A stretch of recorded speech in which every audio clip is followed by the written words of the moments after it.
So we have to platform people that we don't agree with. Well, the only thing that you can do it is use the words that they say you can use and avoid the words that they say you can't use. You have to capitulate to... They want us to. Right. I don't know that you have to. Well... They're trying to force us right now. Precisely. Yeah. And it's like, so what's more important? Is it more important? I think the truth is important. I mean, isn't it? Well, I mean, I think our founding fathers, despite their flaws and despite getting some things wrong, we could all agree they've got a lot of stuff wrong. But, putting... I don't even know. Did they get a lot of stuff wrong? Well, I mean... Or did they just write... It's like they wrote the book and then we had to start reading the manual and building it. Mm-hmm. I mean, they recognized, okay, this does not align with what we stated in the Constitution. This does not... It's like you have to build the machine. Mm-hmm. That just... Well, I mean, there's things... And the fact that we just go back now and we just like... It's easy to Monday morning quarterback, right? Fucking easy. But, slavery is obviously a scratch on, a strike on the mark of many founders. And I know it's easy to look back and say, well, everyone owned slaves at that time. And we were one of the first countries, if not the first country, to actually fight back and end slavery, even though slavery in America, even though slavery still goes on today. The easy argument for people is to say, well, we have to cancel our founding fathers and not agree with the other things that they say because they were slave owners and they were racist. That's the argument.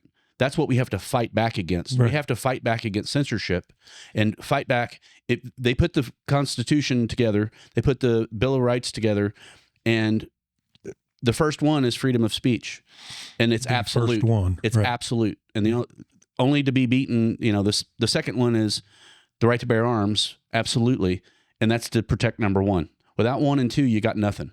And so, again, part of this, when I want to keep coming back to you today and really dig into, me and Dr. Roy have talked about this at some length, but he's a medical doctor, a pulmonologist. He's not in the field of mental health. And, so what I think the Rogans and the Tucker Carlsons and the Brett Weinsteins are doing a great job of is organizing the problems that we have in society.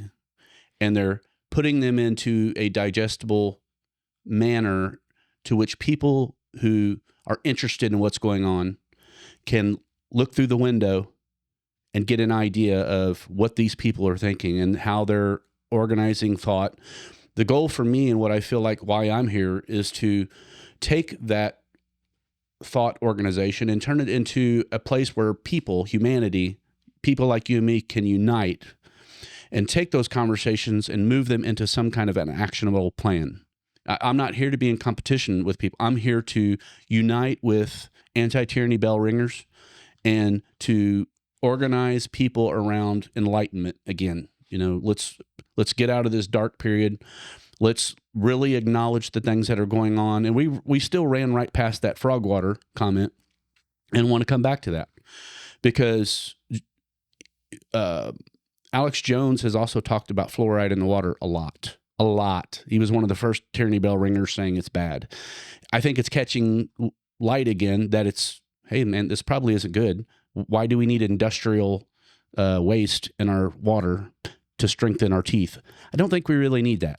I don't think we need it. It's not controlled. But the frog water thing is interesting. So let's come back to that.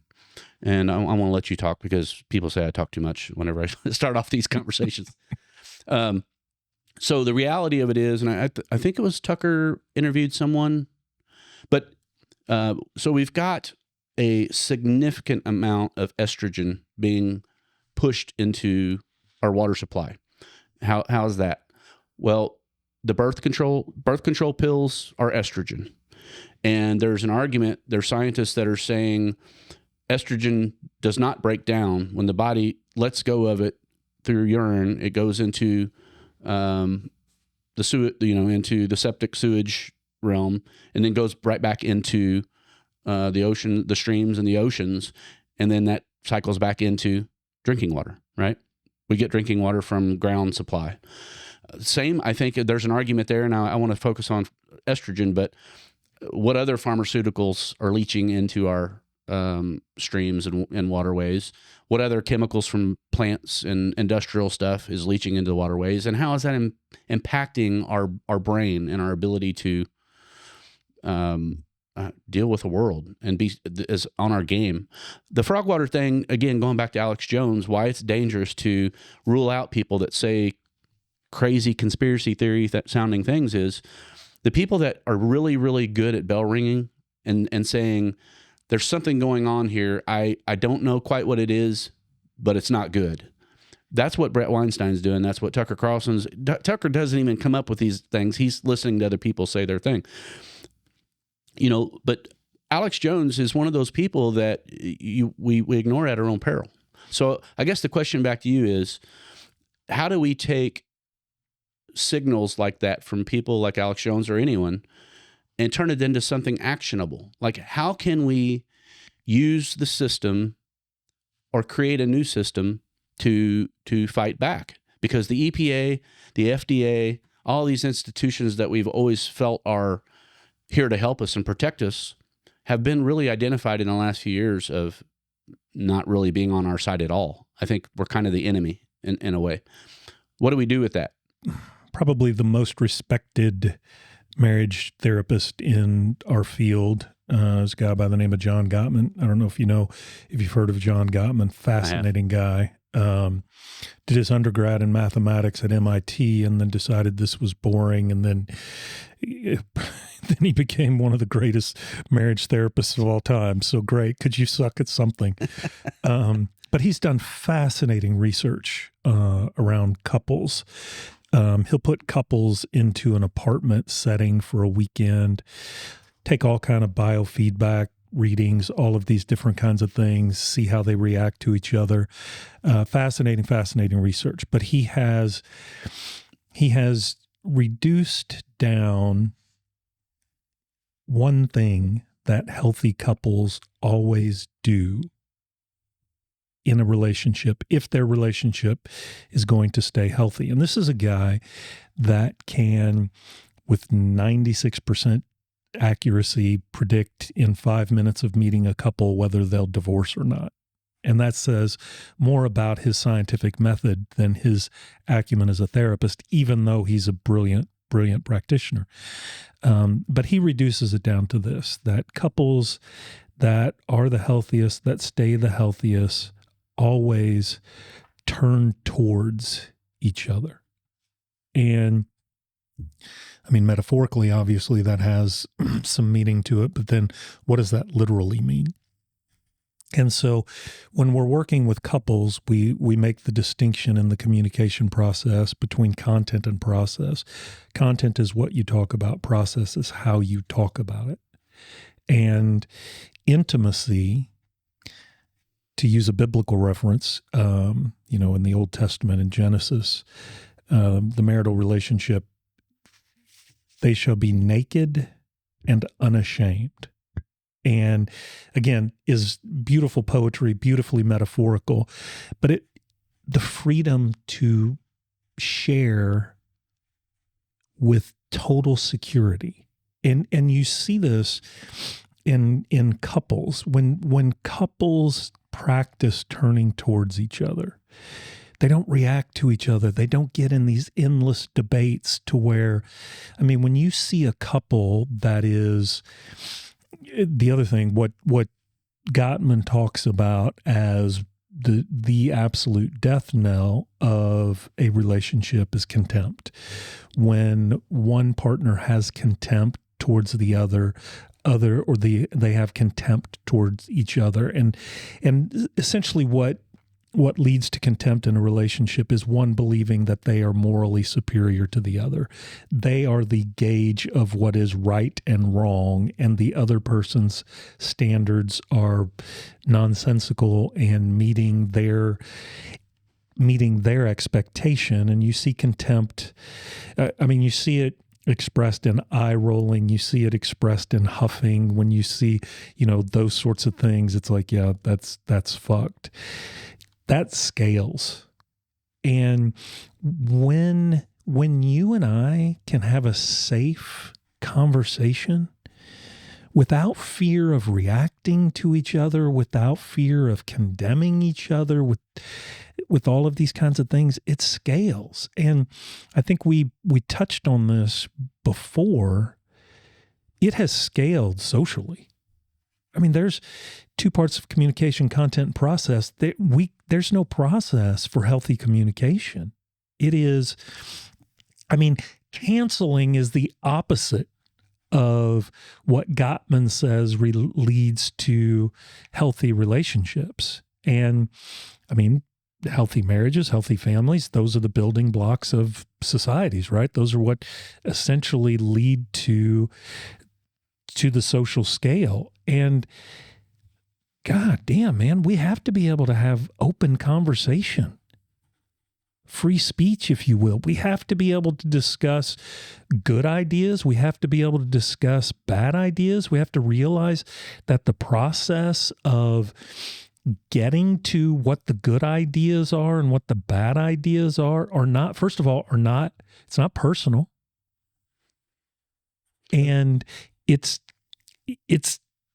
as iron sharpens iron, so one man sharpens another. I mean, I'm an atheist, and there's some good shit in that book that it sounds like, I mean, it's like, you know, and we have to have the fortitude to be able to have those difficult conversations. If you're going to have a healthy marriage, like, it ain't going to fucking happen, like, without doing the work.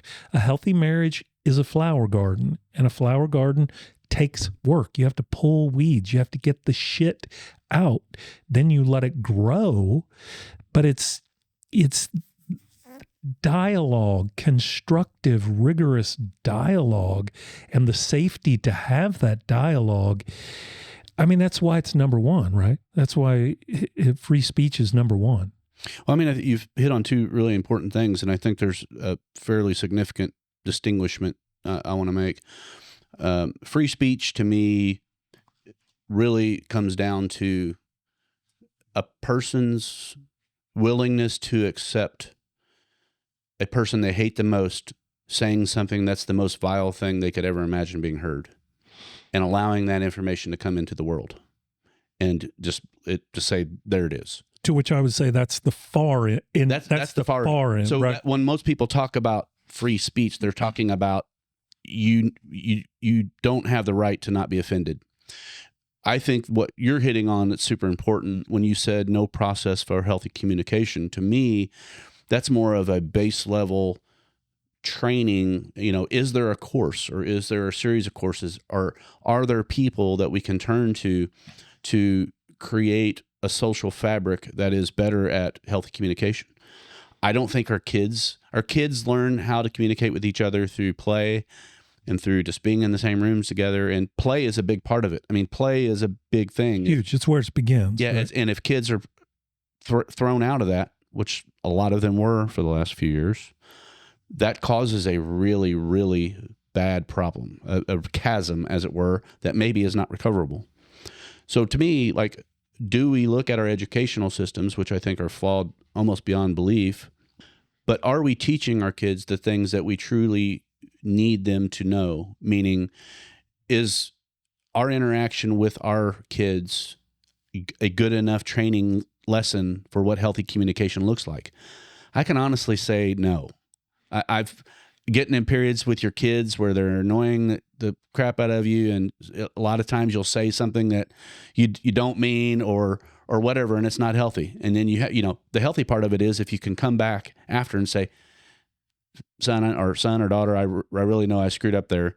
I shouldn't have launched into you like that. Or both of those. It is the fuck up, but then it's also the amends, the acknowledgement. Yes, that it goes beyond that. It goes the recognition that I did that, and then making amends, and that both of those steps are imperative, because the first one's going to happen, right? I mean, you and I can be best friends, and I'm gonna fuck up. I'm gonna say something offensive. That's a given. Then it's that second step, and parenting, all of it, temperamentally, we are our most violent at 2 years old. I mean, if you watch 2-year-olds, They're little tyrants. oh my God, They don't get it their way. and They're fighting and taking and all of those kinds of They'll things. cry and scream to get their way. Yeah. But children today, that necessary emotional maturation process, one, is completely stunted by electronic devices. I mean, I could rail on that. It's probably been over railed on, but parents have to actually like do something. Like you Limit screen time, limit phone time, such and such. You know, Or I not would allow it. want to say eliminate. I don't understand why. I minimize, absolute minimize, not just. It's absurd. I mean, it's okay, but that has to be interrupted. Unstructured free play is profoundly important to childhood development. Boredom is baby depression. Depression is a sign that something wrong, that I should do something, right? Depression actually has a function. It's like, no, you should listen to that and then course correct in your life. And I would say that that's where my field has gotten way off, is that everything's pathological. I mean, everything is maladaptive. And it's like, no, it's not.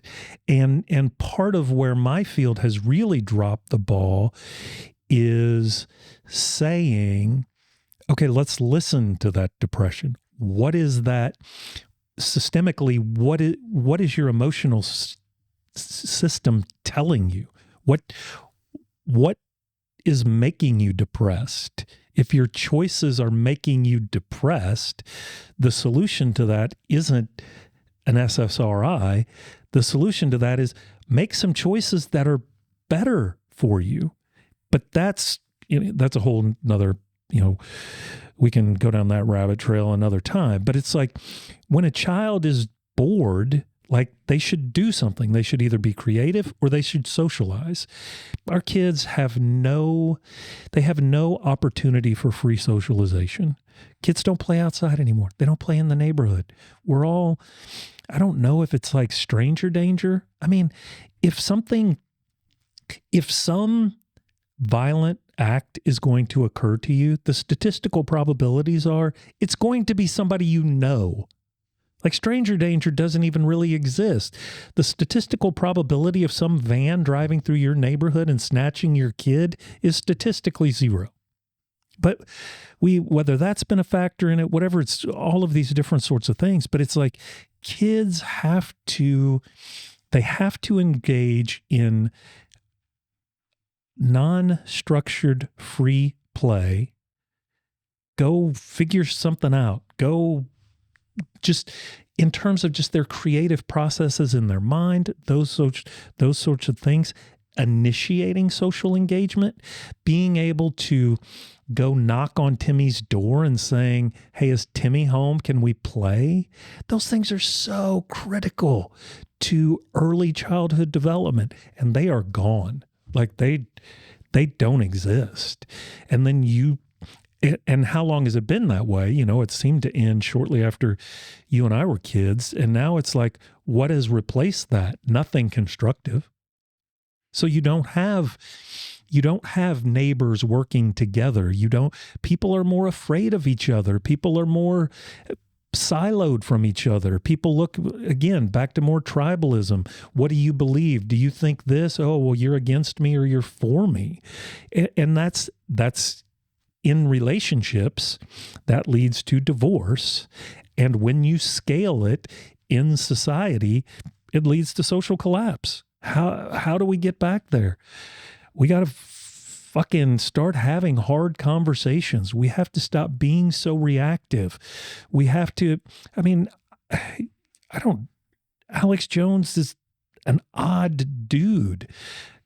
Why can't I still listen to him and hear what he's saying without risking some sort of judgment that to want to understand someone. And this is very difficult when you're working with couples.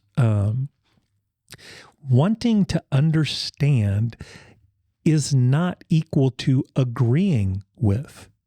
Understanding, seek understanding first. That's rule number 1 in relationship counseling. Understand your partner. It's a Dr. Stephen Covey thing. It's like 7 habits of highly effective people. Yes. Highly effective marriage. Seek understanding first, right? And that's gone. It's like react first. And it's interesting. Probably about 15, 20 years ago, I remember there was this ethical debate about if a couple comes in and you know that one of them is clinically narcissistic, because one of the things that we know about clinical narcissists is that they're only capable of manipulation. And manipulation for short-term gain, not what can I get out of this in the short term that helps me. So if I know that I'm working with a couple and this person is only capable of manipulation, ethically, do I continue to work with that? Or do I say, I'm sorry, you're a narcissist. You're just coming in here to learn new ways of manipulating. And any tools that I give you, you're just going to use to manipulate your spouse and further exert leverage and control over them.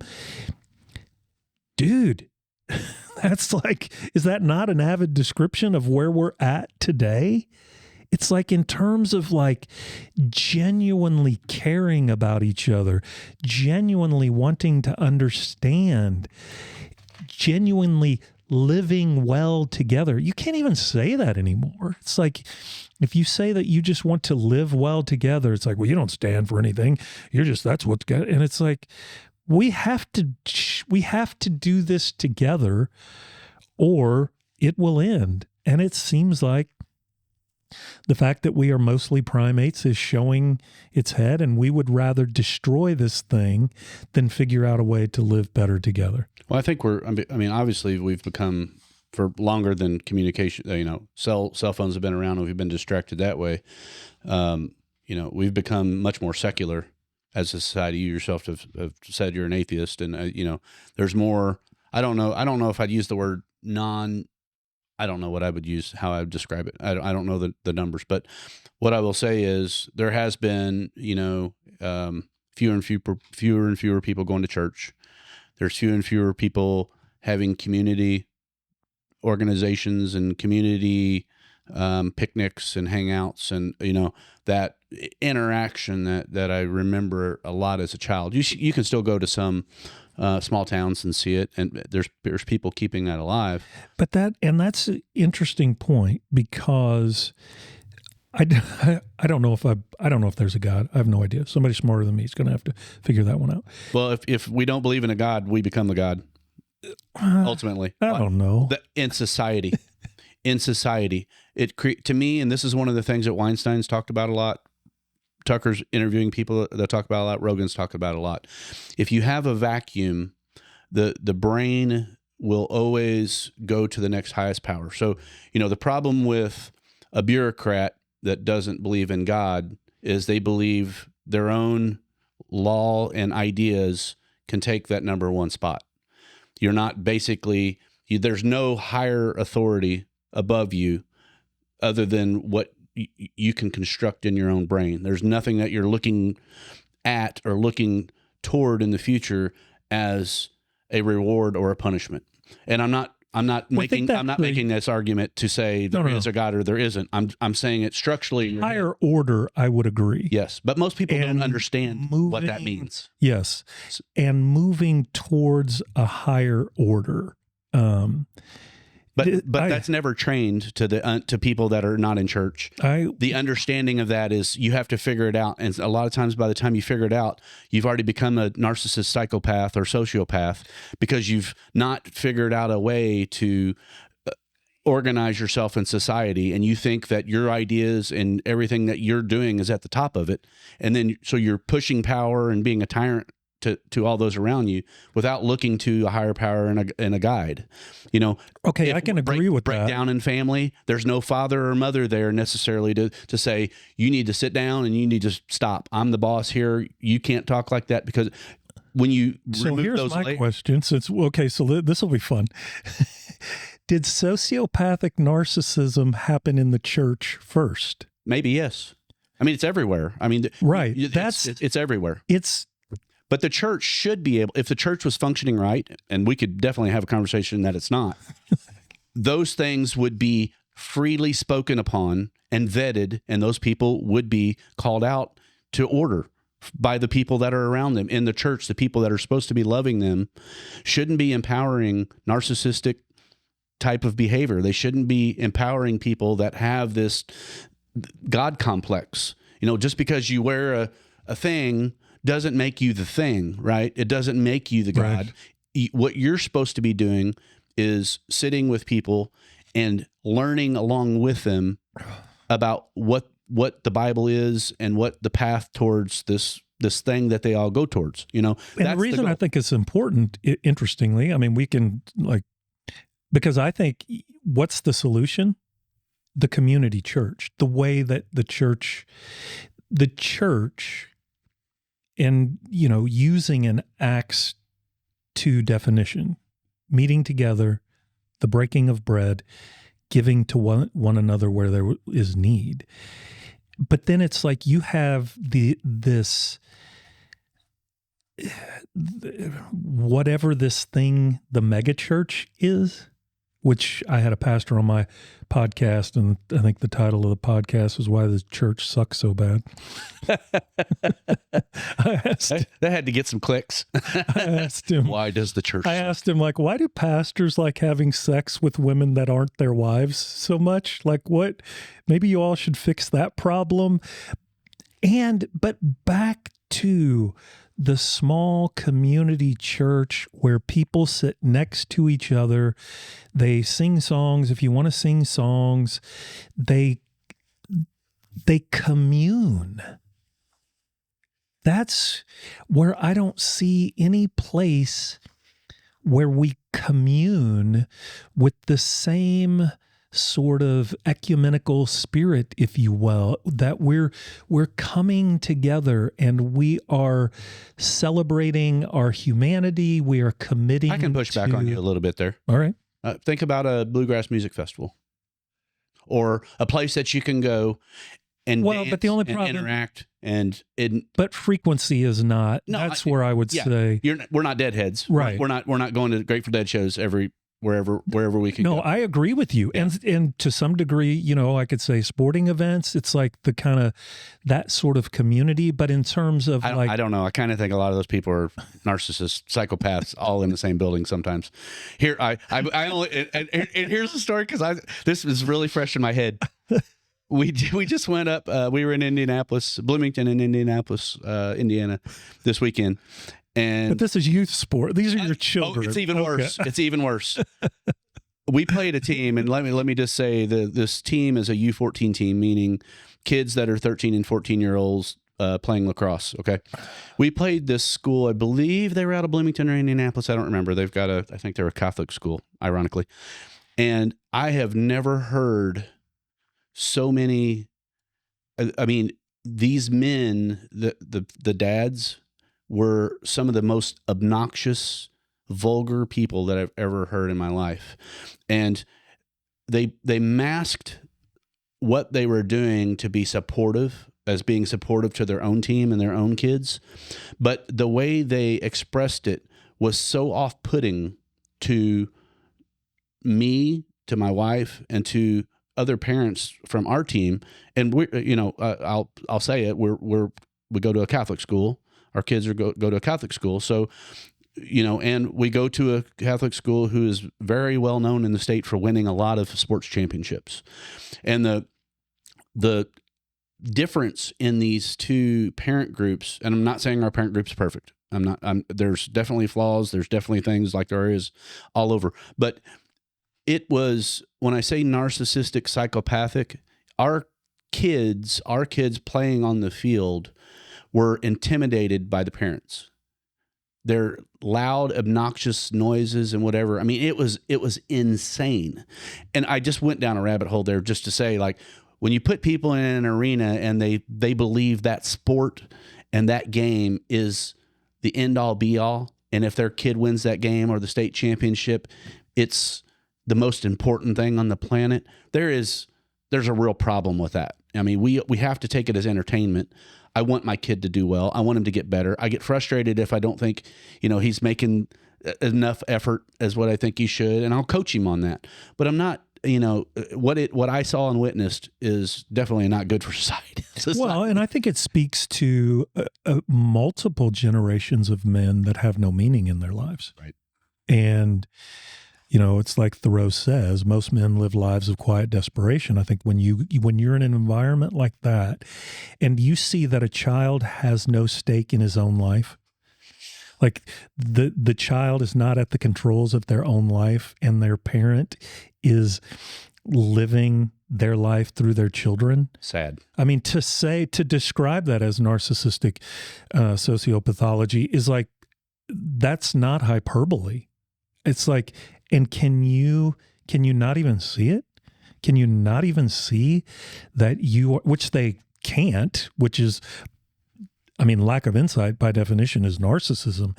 You're right. It's like you're in a very real way cannibalizing the life of your own child and then replicating it, right? Because this child now has no stake in their life. So then how does that replicate? Then they're going to live out their lives. And it's like, we have, to quote the great philosopher David Goggins,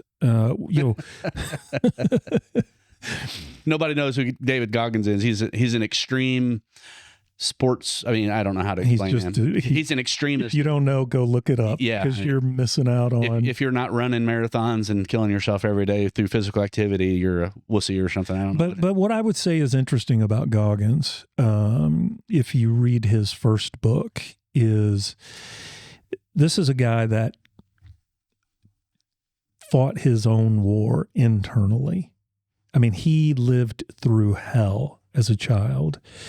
I mean, when you listen to what he endured, then you look at how he lives his life now with a newer level of respect and admiration, because it could have gone really bad. You would think and somebody like him, as intense as a human as he is, how bad would he have been on society if he would have channeled that energy into something negative? Right. The serial killer, who knows, right? Yeah.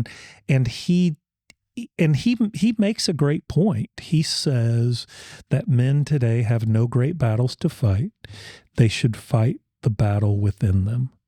And I think there is brilliance upon brilliance in that, because not that I'm advocating war. I'm not.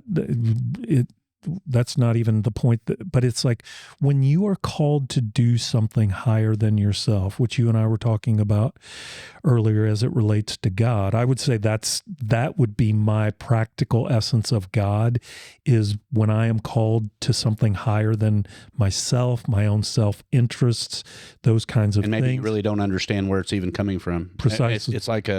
It's like and this is something that because Tucker's a very religious guy, Rogan is not. And so it's interesting. They talk about, and Alex Jones even said this, there's so many channels we go, finish your point, and I'll come back to what I was talking about there. Well, and I think this then, to the broader issue of mental health that you and I are talking about, it's like, we have more access to mental health interventions than we have ever had. I mean, there's more therapists, there's more medications, there's more all kinds of things. And yet mental health at large is on the decline, and mental health in men is on the decline. Well, there's an argument. I want to throw just an exchange here. There's an argument on the table to where when you say men should fight the battle within themselves, I think there's an argument out there, and I can either steel man or straw man, whichever side you want, that focusing too much on self and spending absorbent amount of time rehashing the things that are flawed in our brain can also be damaging. Meaning, let's say I'm a person, and this is really a kind of thing for me. I can say with my own, I'm a person that recovers pretty well from things. Like I can, someone can confront me, I could get upset, even angry. If someone physically confronts me, it never happens. But if they did, I'm going to rise to the level that's needed to end the conflict, whatever it is. And I'm not going to be the leader of the conflict until you push. If you push me enough, I will take the aggressive role because I'm going to extinguish the issue. But I have a very long fuse and a very short memory when it comes to, let's say you did something to piss me off, right? Or you've done something over long periods of time to piss me off. I'm not saying I'm going to forget that, but I'm going to do my best to forgive it every time I see you, and not make it a thing. Like it doesn't grind me. You're forgiven. Don't let it happen again because I didn't forget it. So if I see that thing happening again and you start pushing that button, I'm going to say, you're hitting it again and you should stop. So the argument is there such a thing as focusing too much on self? Again, this is another thing that the spiritual people, and I will say that I'm mostly, I told you, a principled nonconformist. So what that makes me is not a very good Catholic or not a very good religious person because I question everything, And so I guess the argument for me, and this is the way I feel, so it's not just an argument that's going on out there. I feel there is such a thing as being overly absorbed with your own mental struggles, unless you are doing the things in front of that to neutralize the problems that are in your head. Let me just use an example and turn it back over to you. Joe Rogan talks about this a lot. There's people like Alex Jones who have mental health issues. It's very important for people like that to do something physically exhausting, to do things that you have to struggle and immerse yourself into on a daily basis. Like you have to be working out or doing something really physically active to bring down the levels of things going on in your brain to a normal-ish level. And so my only argument is I think there is too much of overanalyzing, and this is a direct throw to your industry a little bit, but there can be too much therapy to me. Like I think there is a lot of, I think that's where we're failing.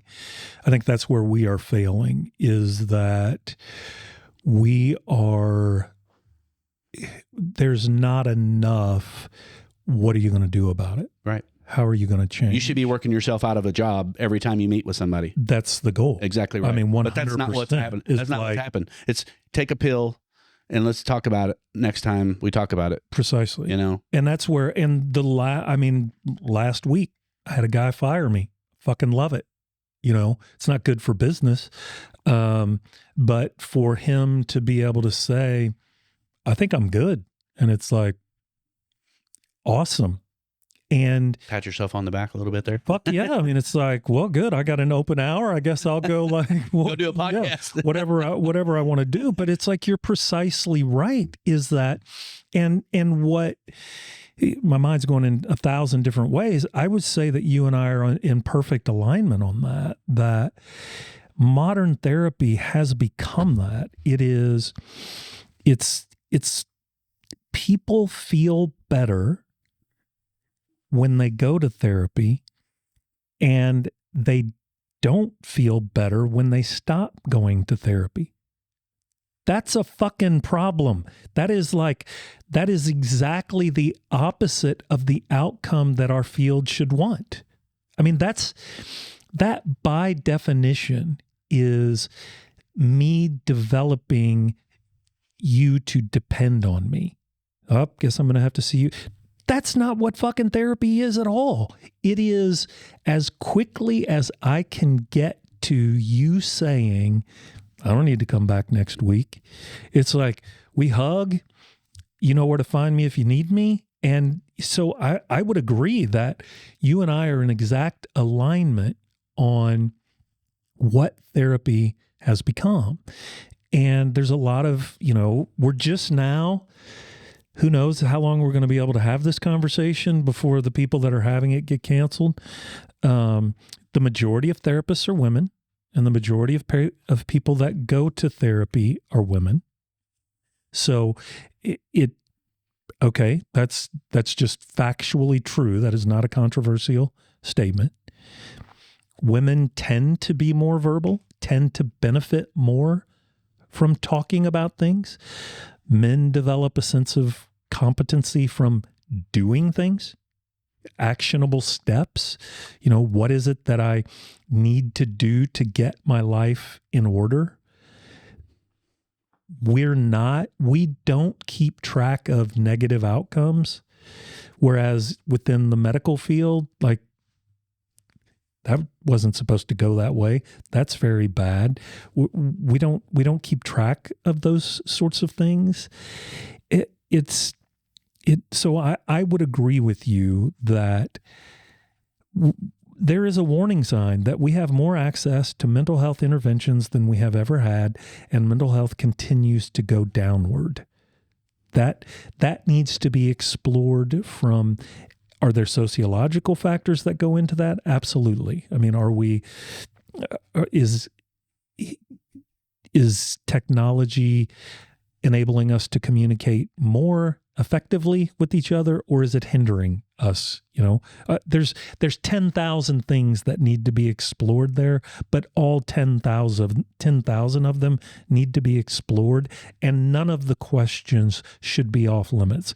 We should be able to ask every question about that process, because we have a negative correlation of access to mental health is increasing and mental health is decreasing at the same time. And so let's circle back around, because I know I asked you to listen to this particular Dark Horse podcast, and I think you were already doing that anyway. Interestingly enough, you listen to a lot of the same people I do. Well, and one of the reasons why I listen to the Weinsteins so much is they make me think. Like, there's two things that are very useful about them. It is, it's not entertainment, it's work. I have to think. And they've done their work. Like, they have thought it through far. And that is my primary interest in them, especially with Eric, man. Fuck, dude. What? Like, okay, rewind. So they are not an echo chamber for me. They are a trip to the gym. Like, I am going to have to work really hard if I am going to follow these processes. And do I agree or disagree? I mean, I'm having to work mental gymnastics so hard, like mental jujitsu. I mean, it's like, it's so I want to be clear about that. And so I intentionally expose myself to something that is very, very difficult to try to do. I think one of the things, and you and I can kind of kick this back and forth, is when we talk about these things, oftentimes they're on the macro level. They're institutional kinds of things. And I think at the end of it, then oftentimes people can feel more helpless. Like, well, what can I do about it? It's so big. And I have a standard exercise for all my clients. A series of things that I have them do. And one of them is I give them a week, and I want you to do every good thing, every obviously good thing that you can do this week. If it's a worm on the hot concrete, rescue the freaking worm. If you can open the door for someone, open the door for someone. If you can say hi, I want you to take one day, I want you to find some populated area, and I want you to walk down the sidewalk with your head up, your AirPods out, and greet people. What if I'm listening to Brett Weinstein? You got to save that for later. I appreciate you got to, that's my go-to. Like, I don't have a lot of time. I was doing stuff. Like if I'm walking or exercising, I am listening to something, but I live in a neighborhood and we do a lot of walking, and ironically, I do pick up worms if I see them struggling on the concrete. I feel like, why he doesn't look like he's very healthy and happy right there. So let's throw him into the grass, but I do make it when people are walking down the street. I mean, it's easy to like stay in your own head and just, I try to make eye contact. I will take out an earbud. I will say, hi, how are you doing? Maybe pause what I'm listening to. It's very important. Yes. Yeah. I mean, if like somebody cuts you off in traffic, give them the benefit of the doubt. I'm not very good at that. I suck at that. Okay, now this your homework. It's like, hey, I assume I've heard you. It's not an easy one for me. You either. suck. Oftentimes when someone is in the passing lane, I feel like it's my job to educate them that what the passing lane is. It's a law in Indiana. You got to move over, buddy. So the struggle is real. Yeah. So some of it is just human agency. Like, people have to wake up and they have to do every good thing that they can possibly do. Do not, What if I think helping people know traffic laws is helping better the world? What if I think are you doing it with kindness? Are you pulling them over and buying them a coffee and saying, can we talk about traffic laws? Well, okay, no way. You're going way too deep here. Like, sometimes when people are being an idiot, you can't like pat them on the back and say, you're so awesome and were doing something. I'm sure. I'm not saying lie to them. Yeah. I'm not saying tell them they're awesome. You don't need to escalate, but how do you get that over in like 3 seconds in a traffic realm? Anyway, that was just funny. We can move on from that. No, I agree with that in principle, and also, I mean, dude, you're the religious person in the room. Like, love your neighbor as yourself. Like, 100%. I do think that we need to make that our rule of thumb is, and I would say this to men, like, we need to be leading the charge on that. We need to be the ones that are presenting a positive face. We need to be the one that are showing up in positive ways. And I think you don't have to be a perfect man, because there isn't. If you are a good man, good men have to start showing up. And we can't doubt ourselves, which is difficult. Okay, here's the problem. Let me push back on you. Please do. What is a good man? What is our society right now telling us? What is our narrative, the underlying narrative of society telling us a good man is? There's no such thing. Okay, well, I think there's a bad image of me as a white male in the United States of America. I think a media, institutions, education systems are saying we are a problem.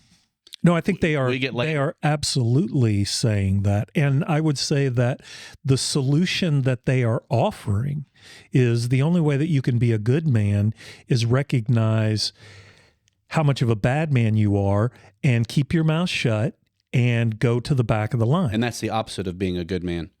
You need to be a strong man. Yes. You need to be, I don't remember, there's a lot of people that are well known for it, but I mean, you need to be a lion in all respects, but you need not use that at any level until until you're called upon.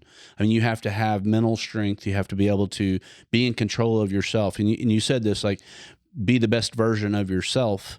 And it's not to go out and be a tyrant. It's not to go out and inflict your power onto the world. Well, dangerous men, by definition, are dangerous. What is the solution to a dangerous man is a dangerous good man. Mm-hmm.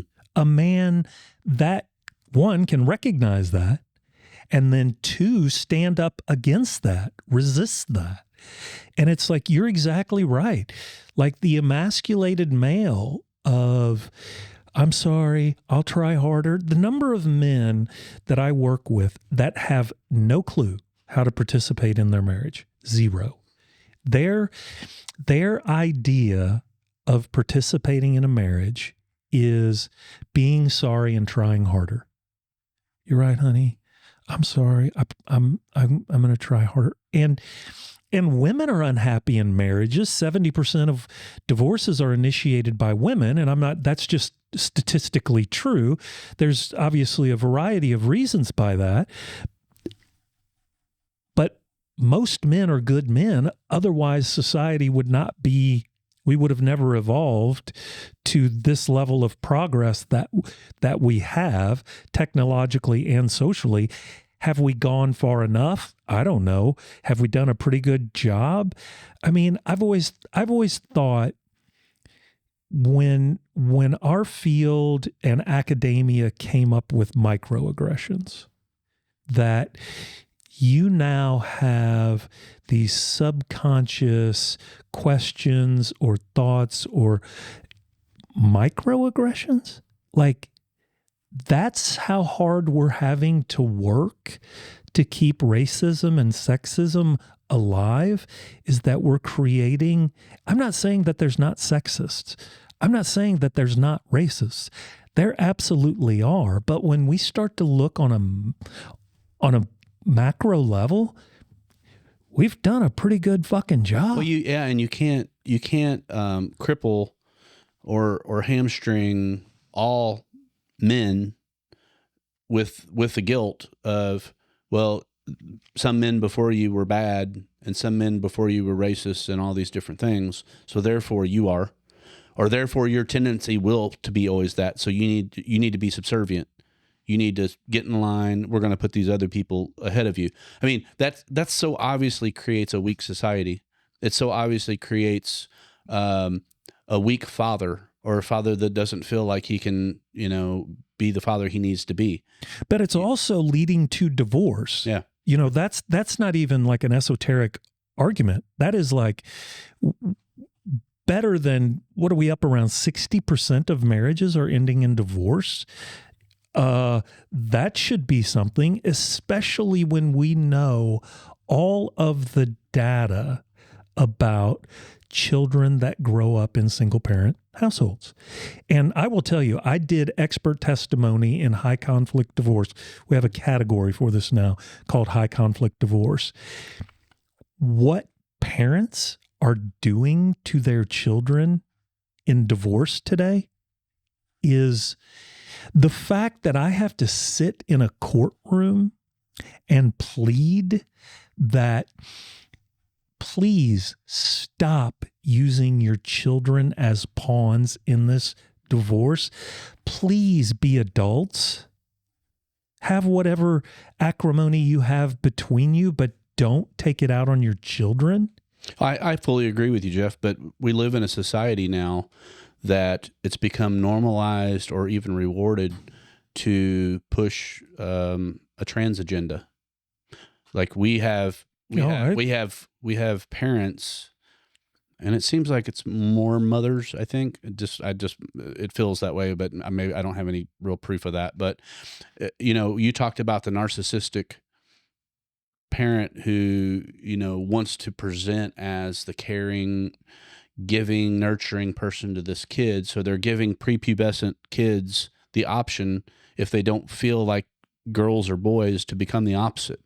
They're defying logic. They're defying biology.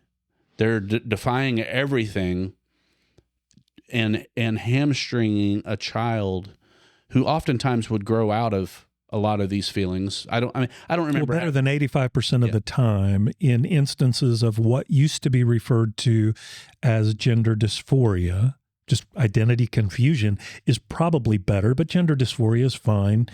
Although I've been in the field for 25 years. I still don't totally understand what gender is, but okay. Somebody can educate me on that. But it's like, yeah, we know that at 85% of the time, this sort of identity confusion, this discontentment with self, That's not abnormal. It fixes itself And 85% of the time. fixes itself usually through individual agency and competency, feeling a sense of empowerment, those sorts of things. Rogan's been talking about it a lot, and he said most people that there really is a gender issue turn out to be homosexual. You know, it's not that they're transgender and they're a boy and they should be a girl. It's that they may be a homosexual, and they're confused about they don't have the attraction to the opposite sex or whatever that they feel they should, and they haven't gone through puberty fully and developed into that entity that they're going to end up being. I mean, I definitely was a different human before I hit puberty. I was probably a psychopathic maniac while I was in puberty at some point. And then you age out of that. You like grow into yourself, and you really, you know, when do you really know who you are? I've heard the number 26. I don't know if that's the number or not, but I don't want every human to be put on a pedestal and to be looked at that they need to be treated with soft gloves and like a god. Like they believe biology isn't right or isn't real. They believe, you know, it's like there is a fate. It's either a mental health issue or they're probably gay. Now, am I saying there's no trans people? I'm not saying that at all. I'm just saying our focus and like empowering our parents to, you know, coddle the kids, not let them go through any struggle, not letting them interact with too many kids because the kids maybe didn't wash their hands. I mean, they have to get in and learn how to figure out the world. I mean, they have to get in without gloves on and be upset and probably be bullied. I mean, we could have the conversation, is bullying good or bad? I think generally I don't like a bully, but I certainly have been faced with many of them in my life. And I think I've done a pretty good job at figuring out how to handle them and identifying them pretty quickly. Is that helpful? I think it is. I think if I'm looking to someone like that could be a potential tyrant. If you're looking at a David Goggins in your life and he's going through these struggles and he starts saying things and acting in a particular way, you might be like, that dude's got some issues and I'm going to be his friend. And a lot of times it'll be on a friendly basis. Like, dude, what's going on? You could get in and have conversations with people and talk them through things. Go see a professional, man. I care about you. I don't want you just going through that. Only happens. Which goes back to the early, learning to self-regulate and socialization. The conversation that I think has to be had is, why is there this exponential growth in people identifying as transgender? It is the frogs are being turned gay. It is growing at that. The fact that we can't have an honest conversation about that. What is because Alex Jones is a conspiracy theorist. Maybe. Like if you talk about it seriously, that's what the apparatus does. Whatever the reason is that we can't have that conversation is what we should all be very, very, very concerned about. Why can't I ask the question, what are the number one things contributing to this over-identification or massive identification in trans? The fact that I can't even ask that question, I can't be curious about that. Like, should we make sure about this? Because we don't give our children a driver's license until they're 16 years old. We don't expose them to alcohol until they're 21 years old, but they can pick their sexual identity at a prepubescent, like, what? And the fact that those kinds of questions are somehow transphobic or whatever it is that is the problem. I think we're trying to be pro biology and pro enlightenment. Like in going in any other direction is the wrong direction. And the longer you stay on that path, the closer you get to hell. If you believe in such thing, I mean, you're going towards the dark age or you're going towards hell, whatever you want to call it, put the name on it. But in a present tense, right? Yeah. I mean, you're heading there, and maybe a lot of it's in your head. Maybe it's you create your own hell around you, and how are you going to get out of that? I think we're on a path here, and again, the right people are talking about it. There is some acknowledgement of these crazy conversations going on that aren't allowed, and the people with I'll say it, fuck you money, that have already reached terminal, what's it called? When you escape velocity, you know, the Joe Rogans, the Tucker Carlsons, these people that some people don't like are able to have these conversations, and millions and millions and millions of people are hearing it and acknowledging that there's a problem. Now the next step is, what do you need to do about it? What, can you do some things in your own home? Yeah, you can. There's a lot of stuff like that takes work. That takes you going through the mental gymnastics and listening to these conversations if you have the time to do that.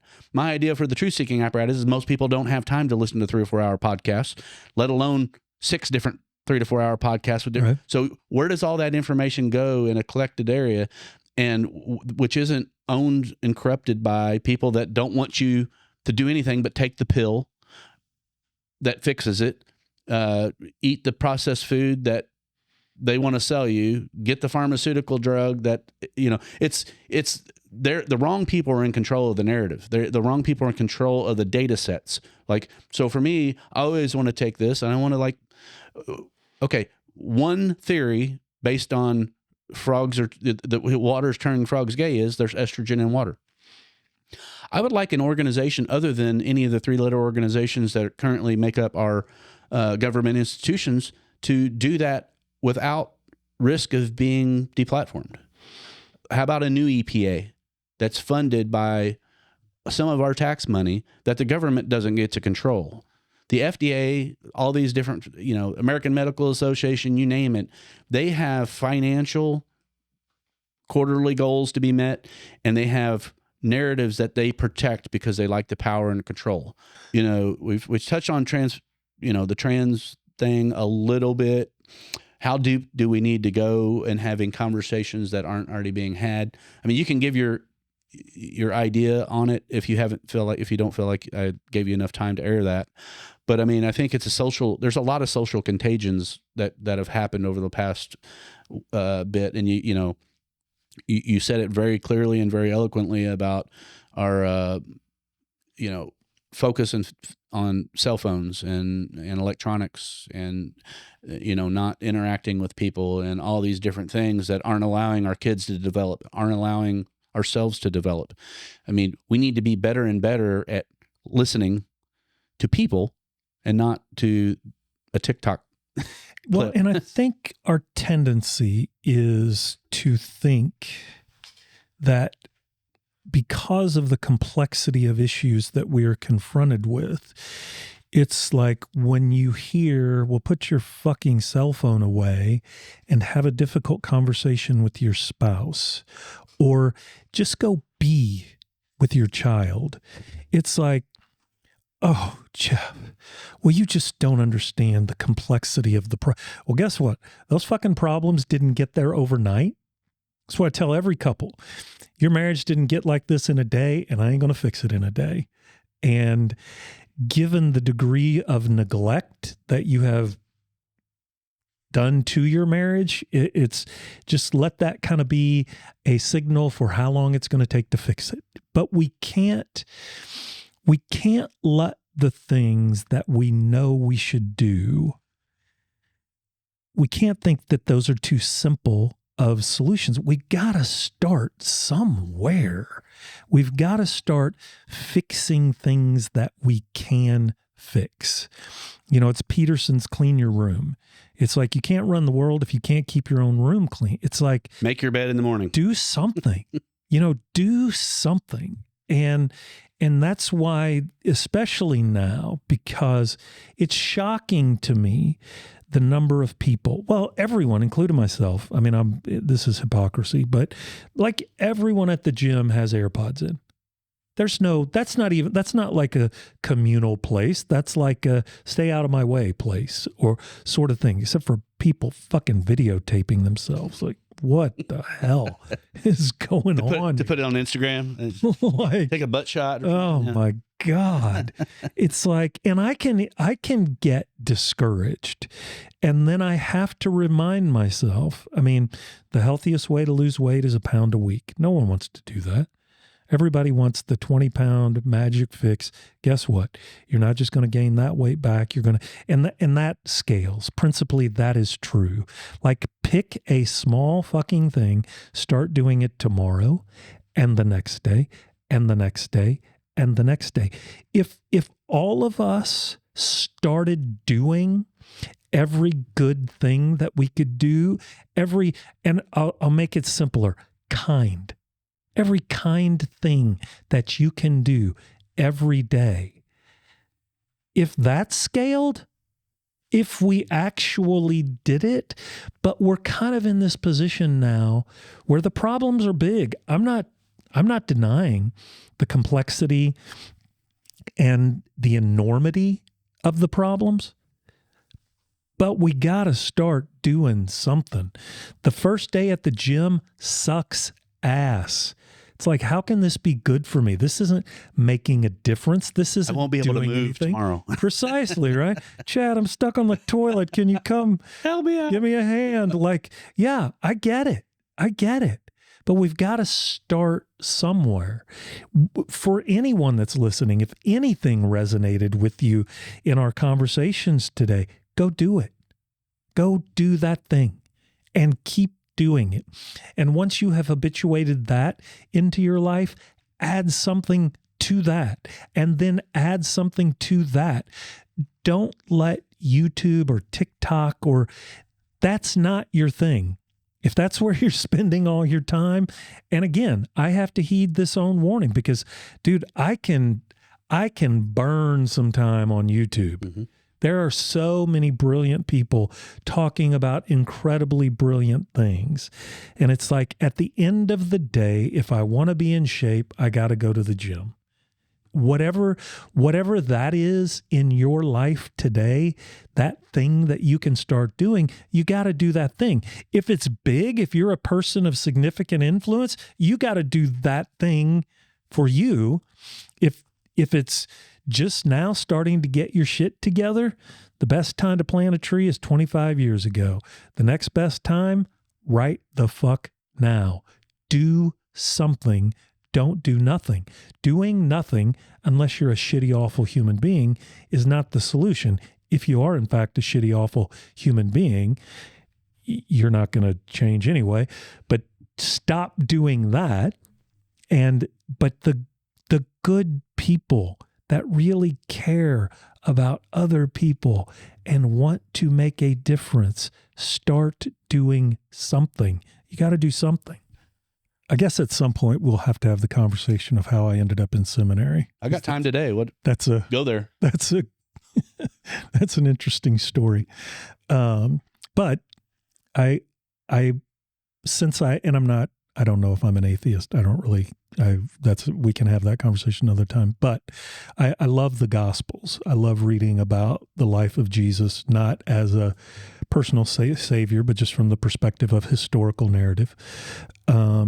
And I always remind myself that Jesus lived under Roman occupation, and he spoke about a kingdom in present tense.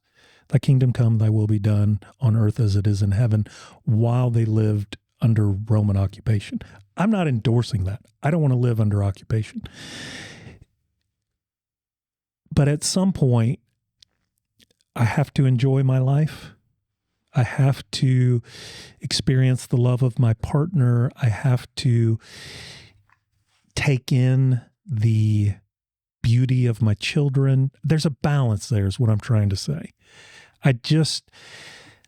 And for my own personal life, I want to maintain that balance. I want to do every good thing that I can do, and I want to have as meaningful of life as I possibly can. I don't know where the line is on that, but I know for my own mental well-being, emotional well-being, I have to maintain that balance. I have wonderful friends. They're fucking amazing. I enjoy spending so much time. So I want those things to counterbalance each other. I don't want to put my head in the sand. I don't want to be blind to what is happening in the world. Well, every man and woman is different, Jeff. So, I mean, the thing of it is, what works for you and is the best balance and meaningful life for you, it's dangerous to say that's what everybody else should. Everyone else needs more similar than different, but either. Well, no. What I'm saying is, like, if I believed I was the all-knowing thing, and I could say everyone needs to do more of this, less of this. Right. Well, I become the tyrant. I mean, I feel I'm doing it with good intention because, well, the tyrant believes that. yeah, the tyrant always does believe it. And we all have tyrant in us. Like it's everyone has it. Right. So, I think the gauge is we have to know that we can offer our paths just like Jesus offered a path, and just like other prophets and things were seeing things that were going on, and they were trying to raise alarm, they were trying to raise awareness and do all these things. It's like, we have to find our own, what balance is, because a balance for David Goggins, you and I would, that wouldn't work. Well, and I would say with Goggins, he does not profess to live in balance. No, I know. He doesn't work that way. He tells himself the truth. Like, this is not a balanced life. This is the life that I have chosen, and these are the consequences that come along with it, all of those kinds of things. I like when you think about AI and like, it's like, fuck, that shit is big. That is big.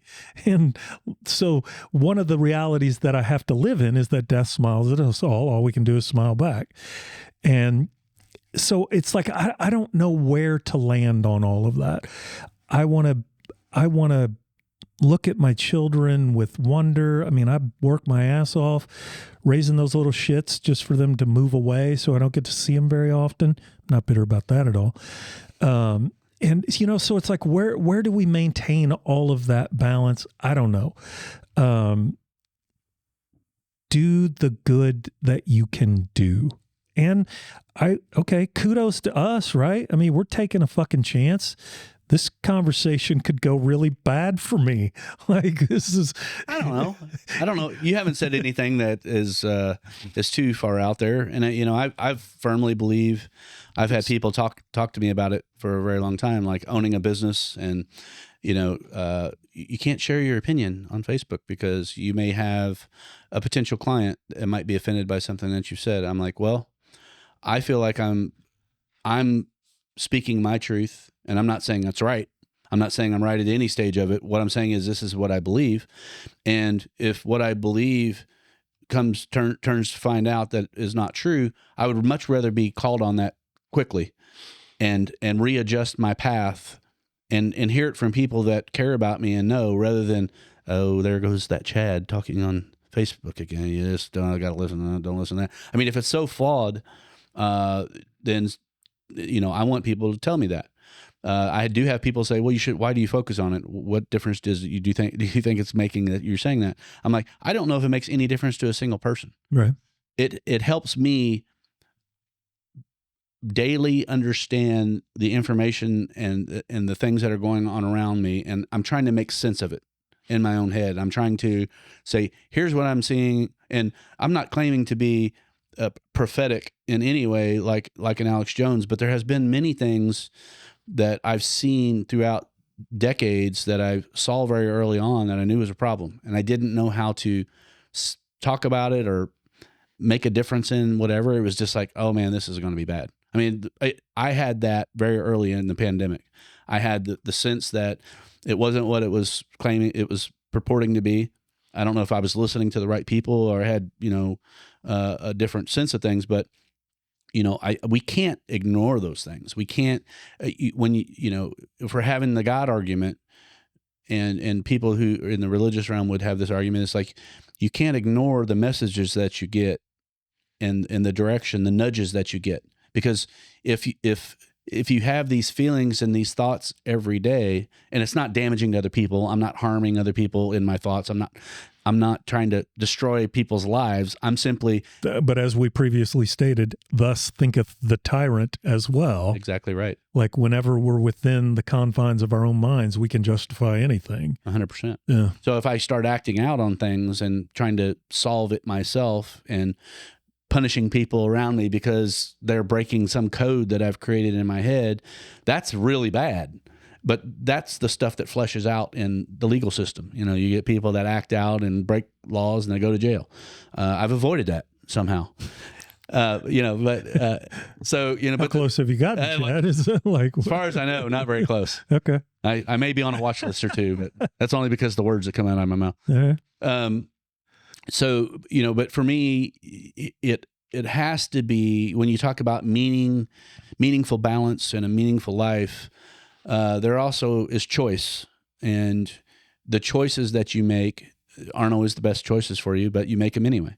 And then the quicker that you can acknowledge that it's the wrong path or the wrong decision, and you can come back to that origin and say, that was bad right there, I got to go in a different direction. Like that's rather than ignoring something that goes on in me and pretending that it doesn't exist and go in a different direction, I've chosen to grab it by the reins and see what it is. And that's what part of this podcast is.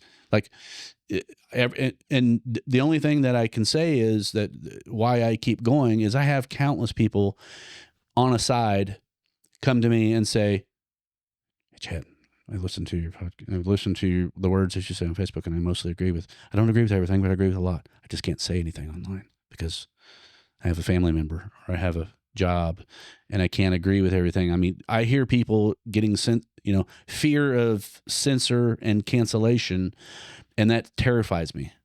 Like, if we're all gonna, if I can't say something because I'm gonna get fired, I've got somebody approaching me right now to do a podcast who got fired because of their views on some political things, and it's like, well, that is bad, So for me, again, I'll stop. Is just, we all need to express ourselves, I think, in a way that we feel we're being called to something. Like we're actually moving. I agree. We're moving. Meaning, for sure. Meaning is a calling, in the religious terms of it is God put every single person on this planet for a purpose, right? For those that don't believe in that, then where does that drive come from? That's a confusing part. If you don't have structure and organization, and Jordan Peterson talks about this a lot, if you don't have that overarching calling, then where is your North Pole? What is it taken to? And you've said it, I think, in some ways, like, you want to be a good man, you want to be a blah, blah, blah, blah. I mean, some people, they might think a good man does, well, I mean, everybody else does this, so it must be good, right? I mean, where's the compass? So society or history would say majority. Majority is where the compass is, because we don't do a good job of standing up to. But is that true? Is majority the compass? No, I'm saying history would say that that's what the compass has been, that most people have gone along with the crowd. Like most people will. It ends really badly a lot of times. Well, 100% of the time. Yeah. I mean, there's no society that's still, there's no empire that has not collapsed. Like, some ideas are much worse than others. I mean, we go to Nazi Germany to have probably the most recent. Agreed. But it's like, in the midst of that, then what is the moral compass? What do we use for it? Like, what would you say we align with? What do we align with? Yeah. What should our moral compass be? Well, I believe people who, whether you believe in organized religion or you believe in God, the stories and the morals and the values that flow from that acknowledgement and that body of work. I mean, you've said you're a fan of the Gospels and whatever. So, I mean, you're obviously familiar with the writings. There's countless people that aren't familiar with the writings. There's countless people, especially young people in our secular world, that have no concept of what the Bible really is or the stories that they try to outlay. I mean, it's literally canceled and censored from most of society and looked down upon. I think that's dangerous. Now, do I agree with all organized religion? Oh, quite the opposite. I believe most organized religion is a lot of problem. Spirituality is, to me, kind of the look towards a higher purpose, a higher God, or a higher entity that's not me, that can hold me in check. So if you were going to implement that into society, like actionably tomorrow, what would that look like? Well, to me, it would start with a truth-seeking apparatus that's not controlled by the church or any potential bad leader of the church. It's not controlled by a government or any bad leader of a government. It can't have the thumb put on what I can and can't find because I need to hear the good, bad, and the ugly about every ideology and about every potential path. But I really, society goes in and out of of enlightenment periods and dark periods. And I think the enlightenment periods are people looking to art and to culture and to being amongst humanity and creating beautiful structures and working towards something with other people around me. I mean, it's got to be like a uniting mission. If I could say something, we need to unite around a mission that improves humanity versus goes towards darkness. And that's when I said, I think I found my purpose. It is, and I'm not saying I have the answer. What I'm saying is if I see the right people trying to align the teams, like the people that you and I have talked to about people that we agree with and listen to a lot in these podcasts, if they're formulating a team, I want to know who that team is and where they're at. Right. But how do you solve the polarity problem? How do we get people start? Well, it's already started talking. It's already started because the old media is no longer the media. The media that has divided us for decades, put in fear and propaganda from countries all over the world, Russian, our own, all these different messages that we're taught to do this, do that, be fearful of this. We're going to war here because you should hate these people. You've got the Rogans, the Carlsons, the Dark Horses, all these different people. They're being listened to and watched much more regularly every single day than the old narrative. So I think the beautiful part for me is I think that the tide has already turned. I think more like being what specifically uplifting. So let's say more and more people are listening to conversations and they're acknowledging that there's been a lot of fuckery in the past and that we've been told things that were not true. We're being told today still of things that are not true. And there's more and more people that are curious about what those things are, whether it's high fructose corn syrup in most of our food products. Is that a product of making us fatter and fatter? Is that making our lives worse? I believe it is. And there's teams of people that are identifying and acknowledging that and growing their knowledge base and energy towards stopping some of those things. So I just see a bunch of different groups, and there's things that I'm much more interested in society that I want to like have a say in or be, have myself in the mix of it. But it's like, there's no doubt to me that more and more people are becoming enlightened. There's no doubt. And Joe Rogan is not a spiritual guy. He might be a spiritual guy. I don't want to speak for him. I don't believe he goes to church. Tucker Carlson does. And they're having interesting conversations about what is spirituality, what is God, what are these different things. And that's an interesting conversation. I don't know if I answered your question directly. You can hit me in with another question if I didn't quite get to it.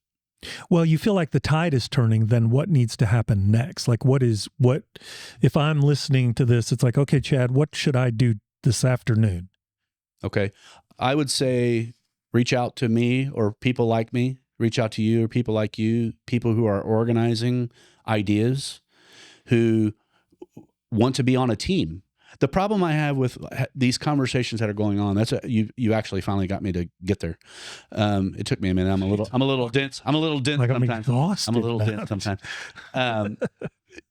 You're right. We need people to have a place to go to organize with others and to not organize, I see these 3 and 4 hour podcasts and have some of the greatest questions come out of them, and they cause light bulbs to come on in your head. They're like, oh man, that was fantastic.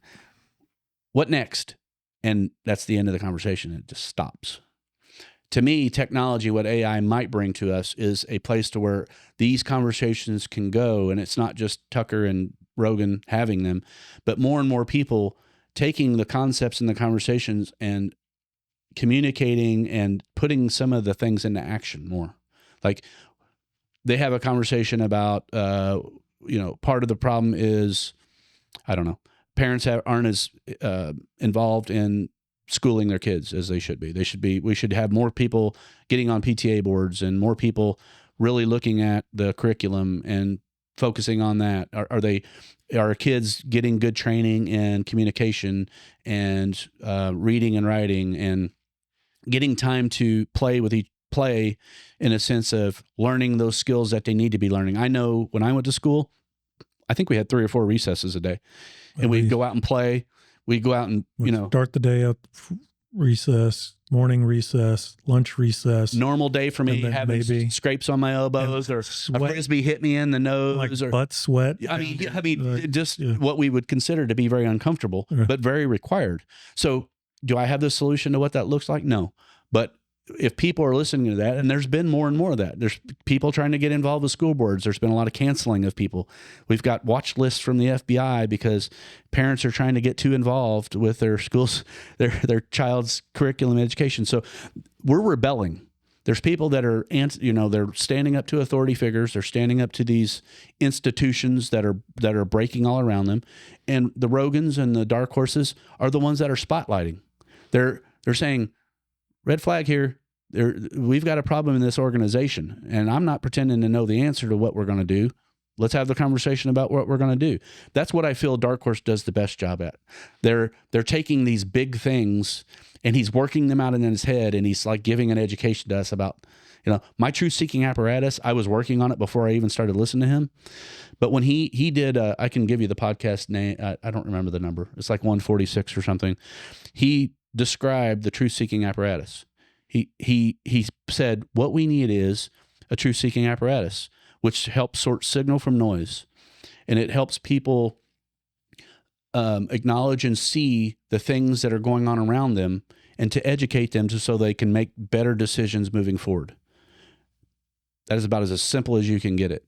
But the only way we're going to be able to get better decisions moving forward, if the same people aren't weighing in on what those bad decisions were, they're protecting those decisions. If farm is saying we're not changing this platform, we own the media because we're 70% of their ad revenue. We're going to keep pushing these things, and we're going to keep the finger on the wheel, right? So, okay, let me ask you this. Preceding the dark horse was the intellectual dark web. I don't know if you were when I might have created that. When are you talking about Alex Jones? Who are you talking about? No, Eric and Brett Weinstein, Jordan Peterson, Sam Harris, Joe Rogan, Ben Shapiro. They were the dark web for a while. So they traveled together. They were the dissenting voices. Dude, it blew apart. Well, I think that's good. What happened to them? No, I think at that level that's good, dude. What you can't have is the smartest people agreeing with each other all the time. But they're not even in discussion anymore. I don't know that they're not. That's what I've often wondered, because when they just orchestrated. I think they're orchestrated. I think they've got probably a Signal channel or a Telegram channel, and Rogan slips sometimes, and he talks about the different people he's texting with. Tucker's got people, I think, that are on his inner circle that send him little things that they feel are relative. So I think these guys have their own anti-tyranny people who are feeding them direction. And So what was the function of the dismantling of the intellectual dark web?